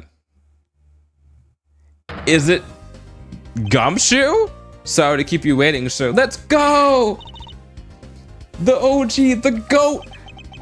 I've been doing my job just like Mr. Edgeworth asked me. And Detective Gumshoe, do you have anything to report? I had to look into a few things real quick, sir, but the refrigeration unit where the kid was kept, it was registered to the Big Berry Circus, just like you said. Fuck yeah! And there it is, just in the nick of time. Excellent work, Detective. Well, Mr. Saint? Must be some kind of mistake. Why would a circus need a refrigeration unit? A valid question, I suppose, but we're no experts on the circus trade. Perhaps we could ask your department manager for her thoughts on the matter. Well, Miss Berry? We do hire a unit to store all the food for the animals. But I don't know where it is. I leave all that to Simeon. He's so good at that kind of thing. Oh, you fool. Simeon, you're scaring me.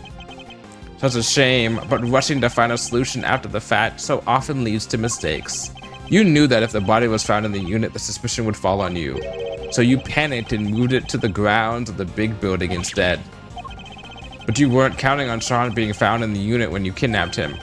If you knew you were up against a great thief and even greater detective. You're goddamn right. Is everything alright? You're looking a little pale. Don't think you've won just yet, Miles. Of course not. You're missing proof of the most important part of your little theory. I am. Perhaps you can enlighten us. You don't have any evidence that I crushed the president or Faker with that balloon. And I know you don't, because there isn't any. I'm afraid there is. What? Mr. Saint murdered the victim as we think he did. There should be traces of your misdeed on this piece of evidence. Take that! Not sure you're saying this. You sure? Okay. You don't actually believe we'll find anything on that, do you? Okay. Simeon killed the fake person by landing on him with a balloon, right? So indeed, this is where we'll find our answers.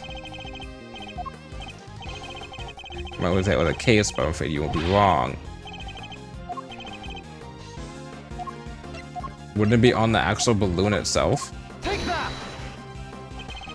Analysis of the balloon basket will turn up the evidence we need. The balloon again? You already have your bullet hole. What else would you expect to find? We expect to find plenty, actually. Isn't that right, Mr. Edgeworth? If there's truth to be found, then he'll find it. It's a heroes of justice. He sure is. We'll find something for sure. Mr. Edgeworth has gotten away with tighter spots than this one. What they said. We believe in you, Miles Marino. And so does your pop. He's looking down on you right now. I know he is. And we knew that the double thing was like two people doing it at the same time. To stay calm and see this through to the end, Miles Edgeworth. A perfect victory is only moments away. The president's body double was killed by the balloon. Traces of a certain substance will prove that. And you, Simeon Saint, will pay for your crimes at last. I'm looking forward to this. Time to wrap up the mysteries of past and present once and for all. Please, Mr. Edgeworth. Deal the final blow to this unforgivably wicked man. I'm getting the fucking like spirit bomb being like generated for me right now. Goddamn, with all your hopes and dreams. This last piece of evidence will prove your guilt beyond a doubt.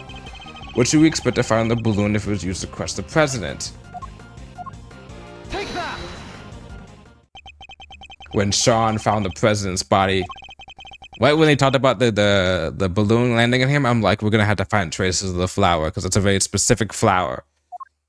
Okay, of lion lilies, symbols of connection between parent and child. Popular flower back in Sengfa.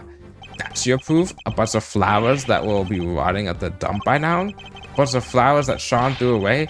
So much of your beautiful symbol of parental connection. That's got nothing to do with any of this. Ignore him, Sean. You threw those flowers away, that much is true. But the bond they represented remains as strong as it ever was. Wow, I'm hearing some stuff in the back, holy shit. The president held on to them until the last, and afterwards provided us with a final piece of evidence. I'm just gonna move this forward and move my ass forward, so you don't have to hear it. Hold on, let me at least silent for a second and see if it pops up.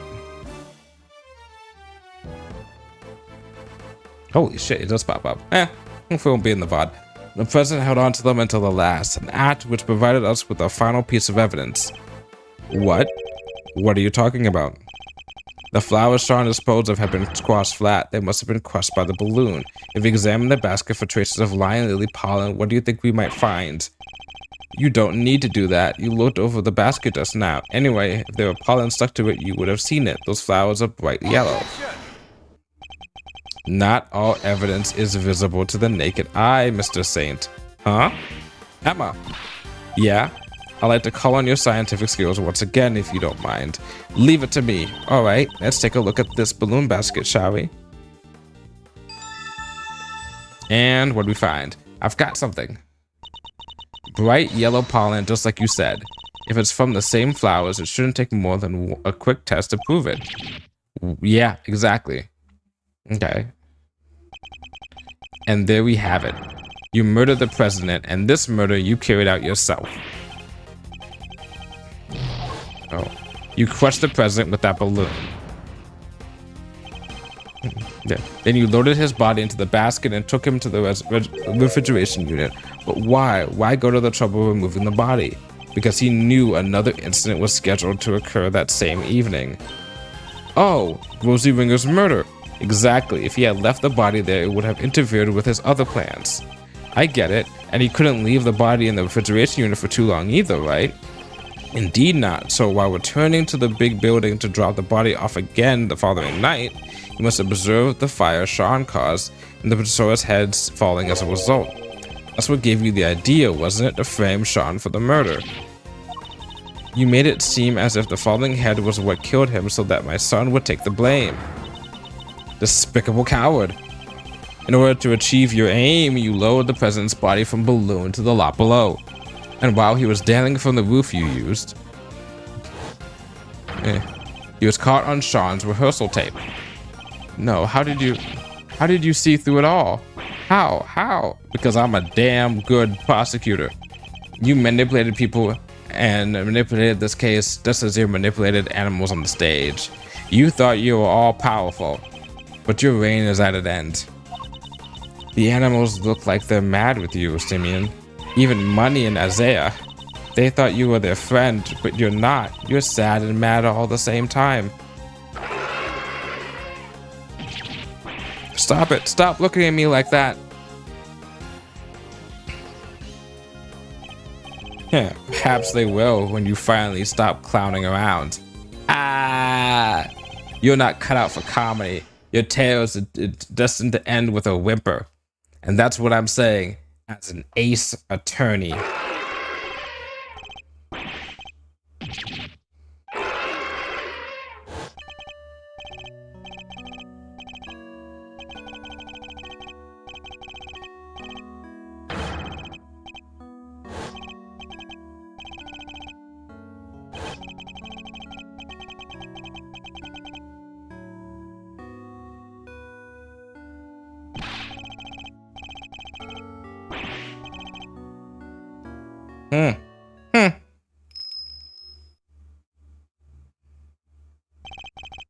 But that man, he helped me.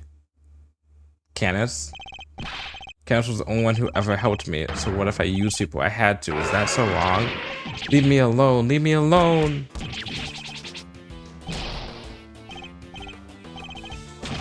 Oh, not the gorilla punch. Got taken out by Harambe. Holy shit. Look at the whole entire Lion King cast on his ass.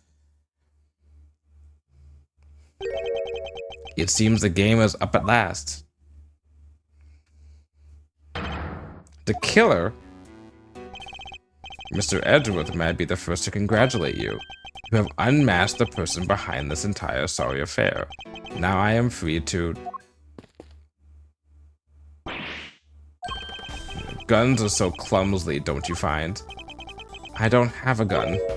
Please, not only are you carrying one, you are just about to draw it. Holy shit. This gentleman betrayed a bond of trust. He knew the so-called president was an imposter, and yet he employed me to kill him nonetheless. Oh, that makes sense. And there's nothing more dangerous for an assassin than to be lied about the nature of one's target. If one does not know what cards one's opponent is holding, one can be very unpleasantly surprised. But that was not your true crime. No, thinking you could deceive me, manipulate me. That is the crime for which you are about to pay. No. I mean, I don't know. Oh, assassin versus assassin. Let's fucking go. The killer versus fucking Canis. You. It's been a while, the killer. Step aside, Canis. That man is my target. I would politely ask that you call off this particular job. He'll pay for his crimes, but in prison, not at the end of your blade. Oh, this is so fucking cool. Fucking standoff right here. And if I refuse, let us just say I might not take the loss of the one life I ever saved too well. You save a life? Body Canis, the blind butcher himself? Preposterous, I know. But yes, I who have taken so many lives once chose to preserve one. That of an innocent young pup. And he, in his turn, saved mine, something of a bond formed between us. Laugh all you like. I know I would. But I will respectfully request that you spare him. And one professional to another, I ask that you let this particular target live. Very well. The boy must mean a lot to you. Thank you. I am in your debt. You need not thank me. I simply see little point in the two of us killing one another. Now then, I bid you all good day. But it would be cool to see though. Did he just... No, get back here. You have my thanks, Mr. Edgeworth. This young pup needed to be shown the error of his ways. And you have done just that. Alright, I suppose we better be getting back. Our ironclad enclosure awaits. Doesn't it, Helmet? He broke out just to make sure that everyone would figure out. Ah, that's nice. Oh, hello. You killed my dad, didn't you, old man? I will not lie, I did. My victims deserve to be remembered at the very least. Ah, but I sense a great hatred for me from you, Honored Plump. In that case... Sean, no. You must not falter, little one. Here, you may use my knife. Take it, and cut my throat. One sure slice is all it takes. I was growing rather tired of carving my little statues anyway. He knows he's not gonna do it. I want revenge. I want it so badly. Sean, don't do it. Sean, do it. Do it, Sean, do it. Please, Sean, I beg of you. No, don't listen to them. Become a Sasuke. At least I did until just now. I would have done anything to make you pay, no matter how long it took. Oh, but you should make those who have wronged you pay. It will make you feel so good, trust me. All the pain, all the suffering, it all goes away. It drowns it all out, numbs it. Maybe it does, and listening to you, I thought maybe that's what I wanted. Sean, but it's not just about me. Say I get my revenge. How does that help anybody else? If I become a murderer, my mom suffers 10 times more than I ever would. And so would all the people I work with. They're counting on me, and they worry about me. Yeah, what about the movie? What about the movie he's filming? Thoughtful words indeed, little one. Yeah, well, I get it now. I won't ever forgive you, but I shouldn't be the one who gets to punish you. That's what these guys are for. My mom, the prosecutor, people like that. Sean. You may be young, Sean, but you're way wiser than I'll ever be. And you're smarter than the fucking culprit. Very well. I suppose we'll be on our way. With me, young pup. On our way to where? Where else? To the prison. Our home. Our home?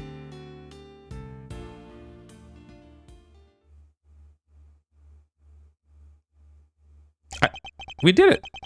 And with that, the case came to an end, a case that had dragged so many people into its orbit. As for me, there was one last thing I had to do. Get my badge back.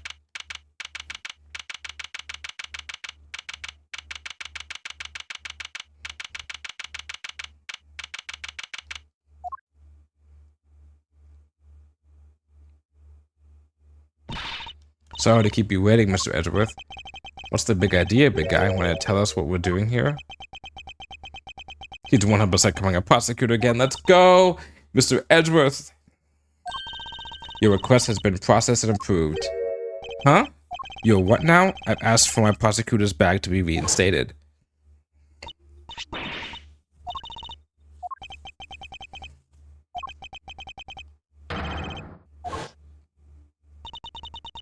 I still can't believe you did that for me. A great man once said that an attorney's job is to be a friend to the friendless and to trust his clients to show him the way to the truth. That man's image will forever be burned into my memory. My father in the courtroom fighting for those who cannot fight for themselves. Wait, hold on. The jury's job is to be a friend to the friendless. Good old Gregory. But that was his path, your path. Mine lies elsewhere. Mr. Edgeworth, my path is that of the prosecutor. It always was. Well, then I guess that's that.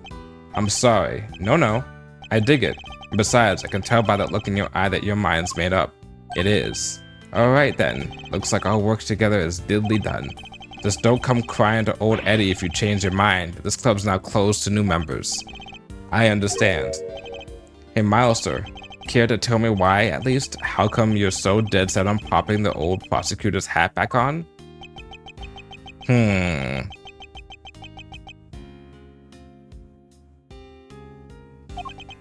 You once asked me something, Fender. Are you going to keep... help people as an attorney?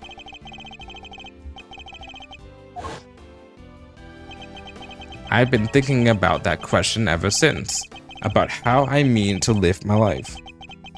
And now that this case is over, I think I finally know the answer.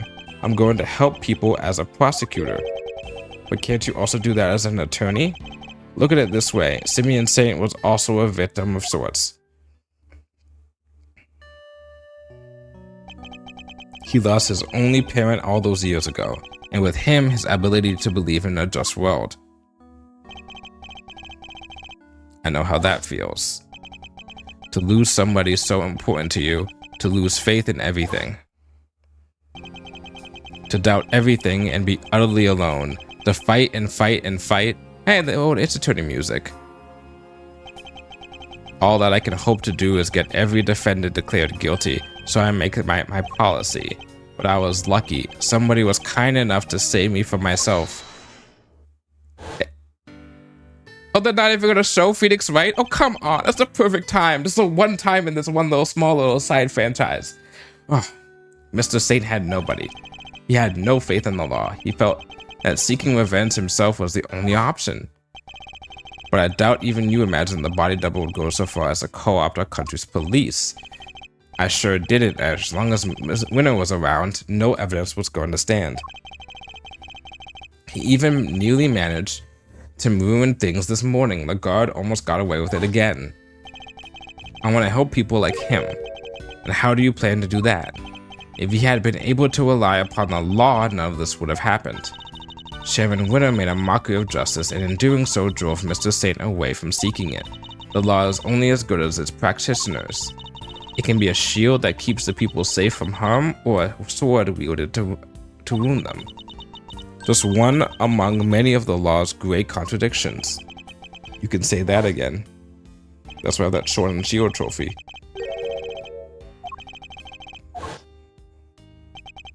But one cannot solve such contradictions in the law without engaging with it. I don't think an attorney could have saved Mr. Saint. But a prosecutor? A custodian of the law? I think perhaps they could have. I plan to take up my badge again and confront those contradictions at every turn. Let's go. Very Mazzarino. I like it. You know it won't be easy breezy though, right? Fighting the law itself, that's lawyering on hard mode. I understand that, but somebody has to do it. Oh, I don't doubt that. And if it has to be anybody, it should be you. Laws are like people, I guess. They both gotta grow and change, adapt or perish, am I right? You're going to smash this, I just know it. After all, you're Gregory's boy through and through. And if there's one thing that man did not know how to do, it's give up. Eyes on the prize and straight on till sunset, that was his motto. You know what? I saw the same determination on your face the second you mentioned taking up prosecutoring again. You know what's really grown and changed? Hate to be a big cheese ball, but you. I only wish your dad was here to see it. He'd be proud as all get out. Fender, thank you. Well, Mr. Edgeworth, if you're ready to begin, we can get the ceremony underway. Please. By the power vested in me by the Committee for Prosecutorial Excellence, I, Verity Gavel, do hereby in the sight of the Almighty Goddess, reinstate Miles Edgeworth as servant of the law. Yippee! Alright, you're a prosecutor again. Best news I've heard all week, sir. Well, Mr. Prosecutor, I got a scoop. Your pops is gonna want to know that his kid just signed up for the opposition a second time. Thank you again, Fender, for everything. Don't think of me yet. The next time you see me could be across a courtroom. And this face is a whole lot less ruthlessly charming when it's not on your side of the aisle. I would relish the opportunity to face an attorney trained by my father. Hope that day comes very soon. Alrighty, Fender out. Welcome back into the fold, Prosecutor Edgeworth. Thank you, Judge Gavel. I owe you more than I can say. You do? You strove to right the wrongs of the committee from the inside. That must have been a lonely battle indeed. Not at all. I was never truly alone. That's right, you had the goddess of justice on your side. Thank you for teaching me that it's possible to fight in such a way. The contradictions within the committee are like those within the legal system itself. If we aren't able to overcome them, the real truth will forever evade us. I have you to thank for teaching me that and for setting me on this path. I hereby swear to confront the contradictions that afflict the law and to overcome them. And I thank you for your commitment to the cause, as does the Almighty Goddess. I truly believe that such efforts are necessary in order for the law to grow and improve. I will look forward to seeing you in the courtroom again soon, as will I. You did not see the best of me when I last oversaw a trial. The next time will be different. I will show you what it means to serve justice with true impartiality. Judge Gavel, I don't mean to call your motivation to question. Yes, Mr. Edgeworth, but to my mind, the ideal judge is not wholly impartial. The ideal judge is human. Even in the courtroom, they laugh, they cry, they rage, they smile. That's why the judge in the original Ace Attorney games is such a, just chill dude. And then, when all is said is done, they pass down a judgment based on what they find in that very humanity. I'm not sure exactly how to put this, but perfection isn't always the loftiest of ideals, and it's certainly not the only thing we should strive for. Forgive me, this is my opinion, nothing more. You are right, of course. There are other ways. I thank you for sharing your insights. Mr. Edgeworth, there's another reason I was never truly alone during my long struggle against Chairman Winnow. Are you gonna say Sean? Someone else was with me, someone other than the goddess. Of course, Sean. This clipping gave me more courage than words can express. Simply having it near me gave hope. No matter how hard things get, no matter how formidable one's opponent. In other words, have kids, people. Take care of a kid. Adopt a kid. When we feel that we are not alone, we can keep going no matter how hard the road ahead. Mistakes have been made, but we must fix them. For Sean's sake more than anyone else's. Like the mistakes made in the incident in which his father died. So you see, there is something more important even to me than the words of the goddess. Though it may anger her to hear me say such things. Heh, so that was your secret weapon all along, the strength of your bond with your son. Perhaps you are right. Perhaps I should not strive for an unachievable perfection, but I must grow. You know, if the son needs a father, I am right here, Perhaps we could talk about it over some coffee, some dinner, I don't know. As a servant of the law and as a mother that I believe above all else. I see. It seems that we both have plenty still to learn. Indeed, we are neither of us perfect yet. Let us continue along our chosen paths and continue to grow as we tread them until we meet again. I will look forward to that day. May the goddess watch over you as you embark upon the next step of your journey.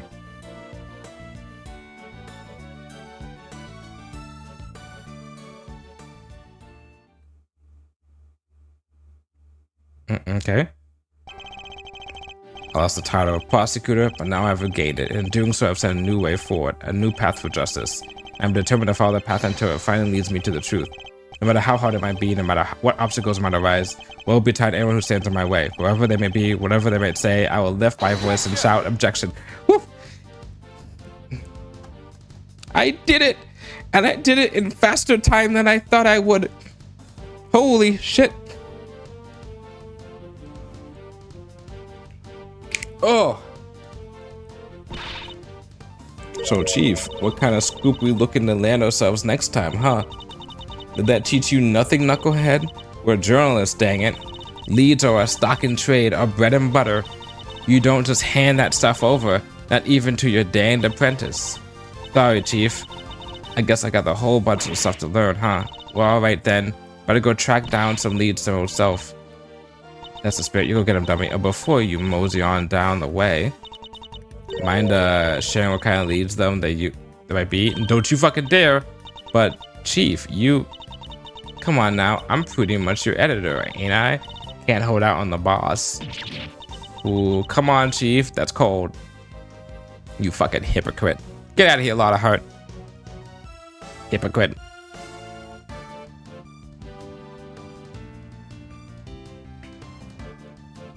It's the killer.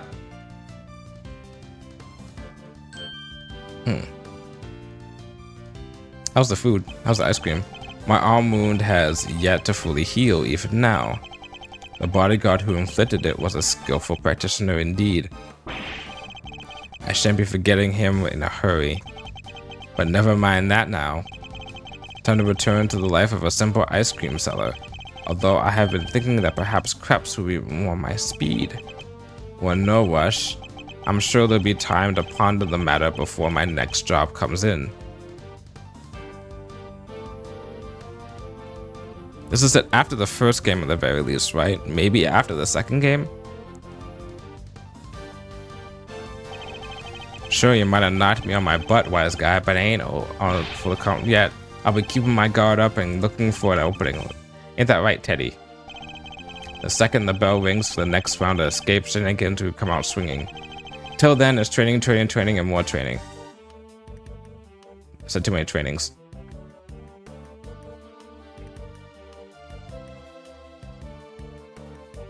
Frank saw it.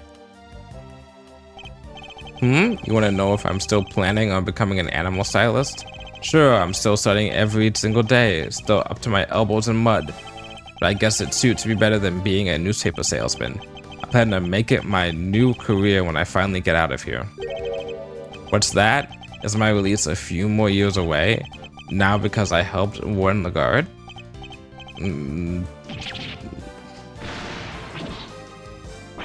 You're fine. Why do you think I've been so nice to these stupid freaking animals? Uh-oh, I don't care about freaking lions. I just want to get out of here. Why you? Well, because you're like this.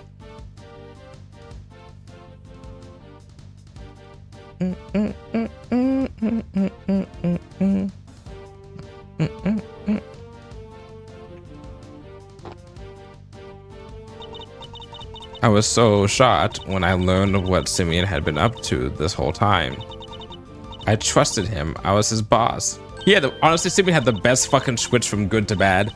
Come on, forever, I guess. The show must go on. We can't let the magic department and the fertility department get the better of us.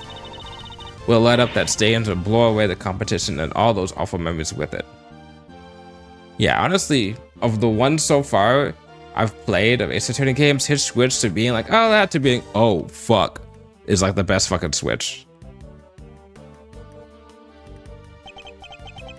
I must have gotten soft in my old age, haven't I, boy? Yes, I have. 18 years ago, I saved a life, and the troublesome child is still keeping me busy to this day. And now here we are, back in a cage.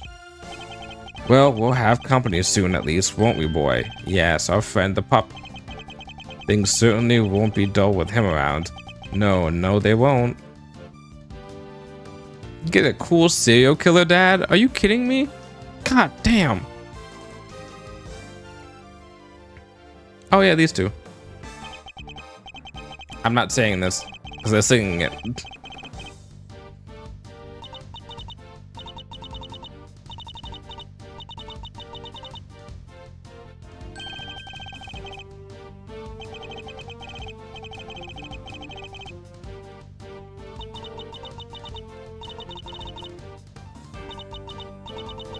Well, most of all, the fact that I get to eat your delicious desserts again, Samson. I could have said all that. Hey, not just you, they gave me permission to keep providing sweet treats to everyone here. I guess spreading the gospel of candy making for all these years is finally paying off.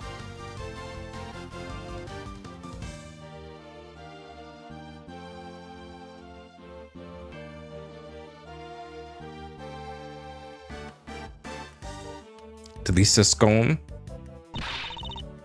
Oh, hello, sweeties. Fancy seeing you here. I owe you a great big thank you, you know. And dear old Greggy Pegleg, too, of course. After all, it's thanks to all of you that I can eat Sammy Pool sweets again. I'm even thinking of making a lovely medicine out of them. I'm going to call it Snacker's Delight. It makes your stomach so small you can only eat snacks. So you can get skinny as a tent peg. And in love every minute, I'm going to make a fortune. Huh.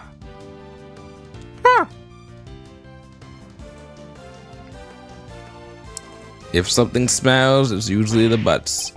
Man, I've met so many beautiful people now and drawn so many beautiful sketches. It's just like me, for real. Lulu isn't the biggest fan of my new work, though. She took one look at my sketchbook and it hit me over the head with it. Bam, just like that. And then she left. Guess that's one less beautiful person in my life now. So I've got a big decision ahead of me. Do I follow my heart or follow my heart? By heart, I mean new girlfriend. You got that right. Is he? He's not in the newer games, is he? Unless he's in 6, I didn't get to that part. He's not in 4. I don't remember him being in 5. Same thing with Gumshoe. Badster, the Badinator. Seriously though, thanks for the assist today, good buddy. You want me to talk about IS-7? I'll talk all day. Sounds like that Edgeworth kid is doing good work.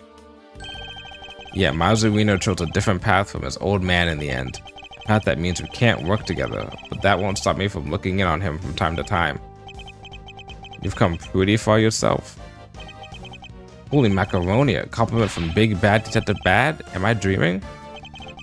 Well, flattery will get you everywhere, pal. You ever need a little Fender magic, just say the word.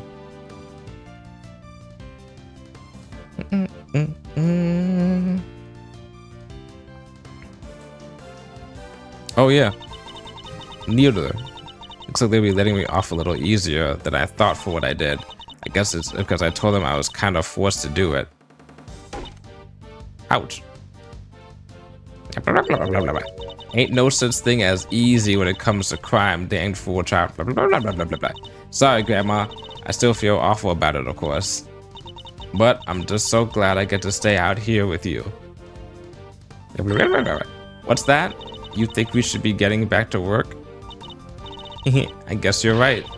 Can't keep the dead waiting. That's right, because they're also corners.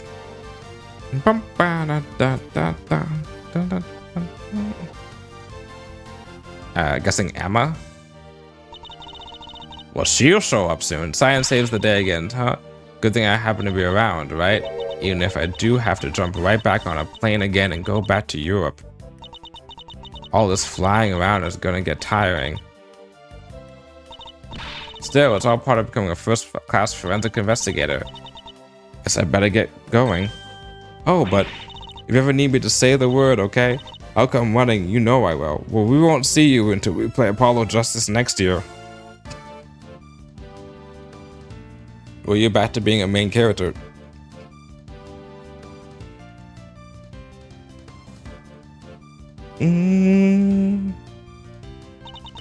The greater one's father, the greater the pressure to be great.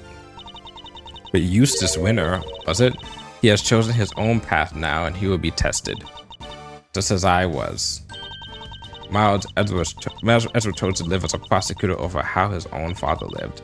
That too is a valid answer to the question we've all had to wrestle with. What do you think about this? This whole entire game was a little bit about like legacy. It's a very, very like parent and child relationship between a lot of the cases that goes on, you know. Lang was his father, Edward was his father. My father hid a secret, bore a burden. I could only have imagined. I thought only of my family name. He thought of so much more. He thought of our entire nation. I mean, to carry on that legacy, to fulfill his last great wish. Even if our president was an imposter, even if the real president is long dead. Even if it takes all my effort and all my men's effort, the same fall will rise again. I can't wait for you to see it. I wonder, is he gonna pretend that it didn't happen? Or are they just gonna reveal it that, oh yeah, the guy that died over here was an imposter?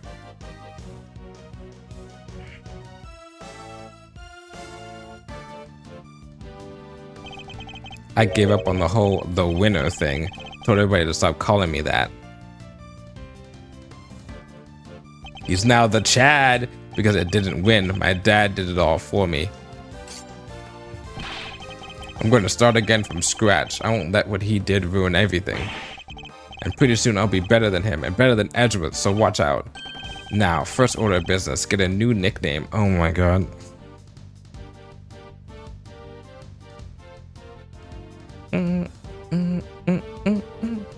It's been years since I first tried playing this game through means, and I finally beat it. It was eventful to say the least, but we finally got it done. The movie's coming out too. You mean the murder stories and the gossip magazines might have helped. Big Bad Man emerges from Big Bad Bull. Reveal the true face of Monster behind second file president murder plot. Huh? Wait, this is a picture of you, Mr. Powers. What? But why? Hey, it's not so bad. After all, it'll make people come and see the movie, right? Yeah, I guess. He's been involved in, like, what, 2 cases at least already? Well, he was orbiting around 1, but he was definitely, like, suspected in one of them. I very much enjoyed the movie, Sean. It's nothing. It wasn't even a big part. The boy who befriended both Trosaurus and Gordy, they don't come any bigger than that. And it was a role you were born to play. Oh god, she's such a mom. You think? Well, it would be cool to be in the sequel, I guess. And I kind of like acting. Hey, can we pick something up before we head back? I wanted to get some lion lilies for my dad. Of course, and I will buy some too, for Amelie. Oh, that's nice.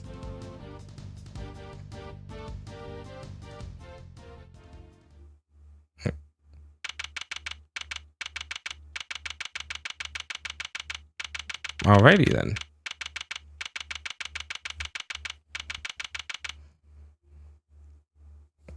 Alrighty then. Phew, it's been a busy few days, huh, sir? Unbelievably so. How did so many important cases all happen along at once? There's been a dull moment when I'm around. Guess I'm lucky that way. Wait, so all that stuff happened because of you? No, Gummy, how could you say that? And yet, I don't think the good detective is entirely wrong. Well, okay, what now? Will you be returning to your thieving practice? Yeah, good question.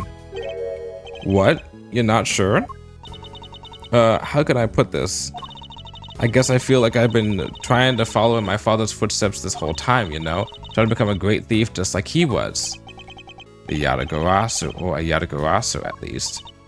But, watching how this all panned out for you, Mr. Edgeworth, it got me thinking that maybe I need to get out from under his shadow and live my own life too. Just like how you decided not to do the whole attorney thing. It's time to make our own fate. She's right. After all, nothing thrives in the shade. I'm going to be my own hero. That sounds like an admirable plan indeed. I won't be giving up the name though. Can't not be the Yatagarasu, right? Whatever name you pick, you always be K to SK, and you always be here. Oh, thanks, Gummy. You always be my Gummy too. You bet I will, and I'll be doing my detective thing just as hard as always. So I'll be counting on you, sir. Yes, and I'll be counting on you too, detective. Just as I've been counting on you these last few days, you've helped us out too many times to mention. I think your next salary review might come as a pleasant surprise. Let's go! Gumshoe gets more money! He doesn't have to eat instant noodles! Let's go! What's the matter? I'm saying I'll see to it that you get paid a little more, detective. You will? This is unbelievable. So he can afford like a 2-course meal. A 2-star meal. It's a dream come true. I can finally leave the instant noodle life behind. But don't think I'll be letting you rest on your laurels. Your work won't be getting any easier. You have to understand that. Yes, sir. Understood, sir. I'll give you everything I got. Just you wait and see. Fender and Judge Gavel set me on a new path in life. A path on which I will face down every contradiction that the law has to present. A path at whose end lies the ultimate truth. And then we also introduce the jury system into the next game, which kind of nullifies a lot of this. It certainly won't be easy. Nonetheless, Mr. Edgeworth, there was another reason I was never truly alone during my long struggle against Chairman Winter. Someone else was with me, someone other than the goddess.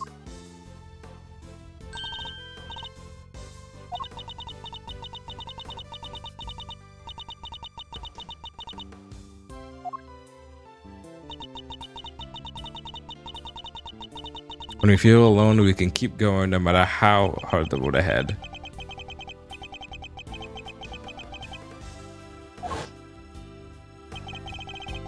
The strength of my bonds. Oh, I almost forgot. What is it? I was trying to find other members for my Yatagarasu team, right? I remember something about that, yeah. I never even found a single one. We're going to be unstoppable on our quest to steal the truth. So much for that little pipe dream. You're kidding, right? You already have a team. A team that can solve any case the world cares throw at it. Huh? Yeah, I guess I do. The prosecutor, the detective, and the great thief. Between the three of us, we can hunt down the truth and put it in handcuffs and steal it once and for all. Can't help feel a little sorry for the truth in that case. As long as the three of us stick together, we got nothing to fear, right, Mr. Edgeworth? Indeed, nothing at all, and that's why we don't show up together again in any other game. My father followed his own path right to the end. And now I follow a path of my own making too. But not alone. I have some colorful companions to help me. As long as they're beside me, I won't lose my way. It's a new path and a new me. I'll be walking it as a prosecutor. I'm new in town, not an attorney. My father's path and mine are different, but they're not as separate as they may seem. Though the routes differ, the destination is the same. I don't know why I put this before the credits, because of course, both end at the truth. If you do your job well.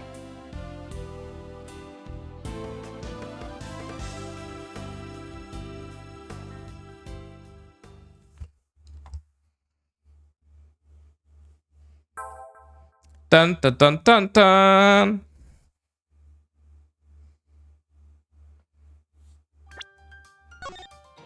Yippee! I beat the game. Games, I guess. 60%. Oh, come on. Flew facing distance from the main bridge to the main gate just after finding Lance Amano. This is what you're supposed to see right in Maya and Pearl, but I never got around to seeing them. Seeing their side gate trace in 882. Oh man. So we know this is set after the second game. Blue Daddy's Daddy, Promises 6 and 7. Open Cave's notebook to her. All three benches. Examining both of the things in the first one. Examine the signpost. The winner. Like father, like son. Saying the worst thing possible to Eustace during his mind chess match. Oh, I wasn't gonna do that. But I did get the photo album. I was gonna do that because I hate seeing the red things.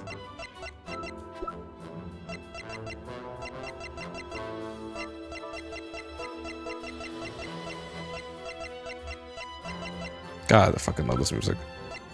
So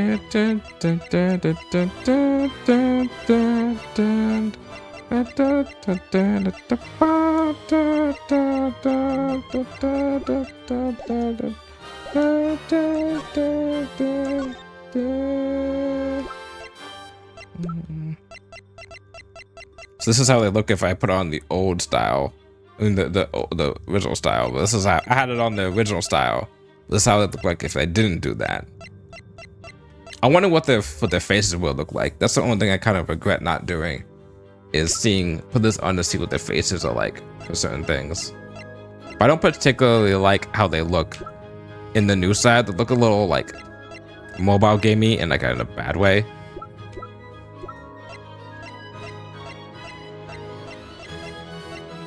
I wonder if they make a new game that's gonna be like this. God, how much would I kill if they announced? Oh, that's what was X.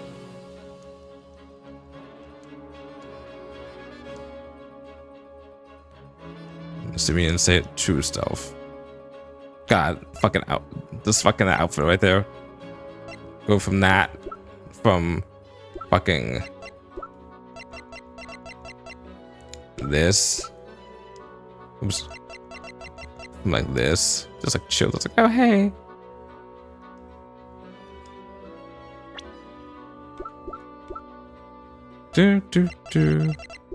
Alrighty. Wait, why does it say not completed? Oh, I forgot Miss Lagarde. What the?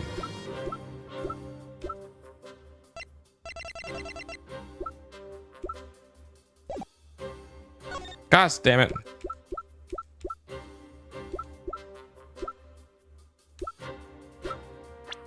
Oh.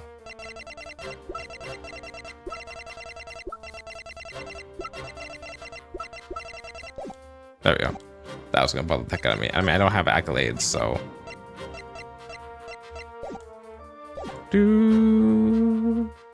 Alrighty.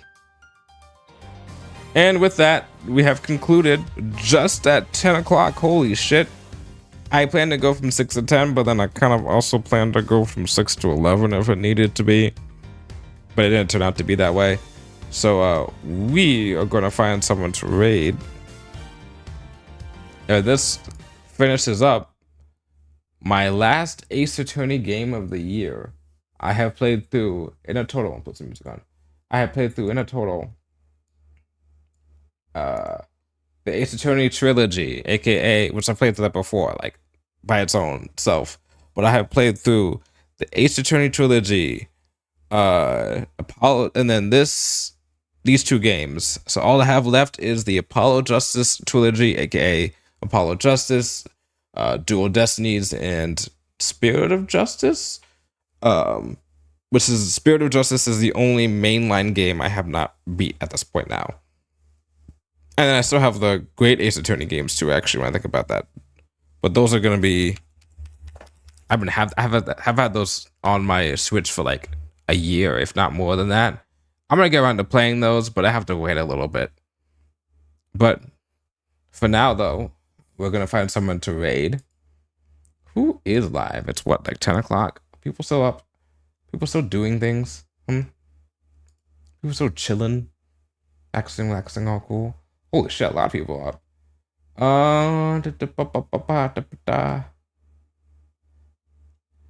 Let's say a hi to.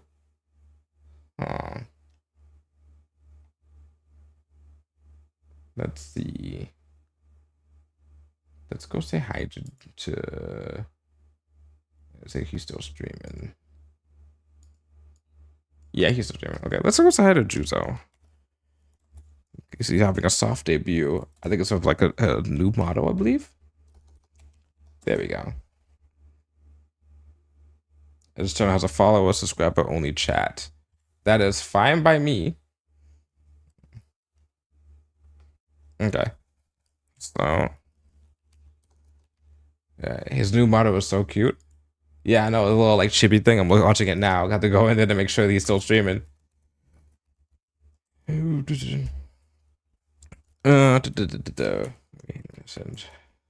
Okay. So, for people, go say hi to Juzo. He's having a nice software debut. He did some cool horror streaming stuff. He's also playing Dead by Daylight at the moment. Although it's a special event stuff for this. So tomorrow, probably at 3. It depends on if both me and anyone who would show up for it are going to be available at the time. I may do it later, depending. But at 3, most likely PM PST, we'll be doing, honestly, probably a short stream anyway. For the Game Awards, we're doing a bingo prep stream about it and making out also kind of like a year in review about what gamers are like this past year, and also about what we are hoping for games to come out for next year and the year after. And then after that is the Game Awards stream, and then maybe a stream on Saturday. We'll see. But until then, have a good night, and thank you all for coming. Bye.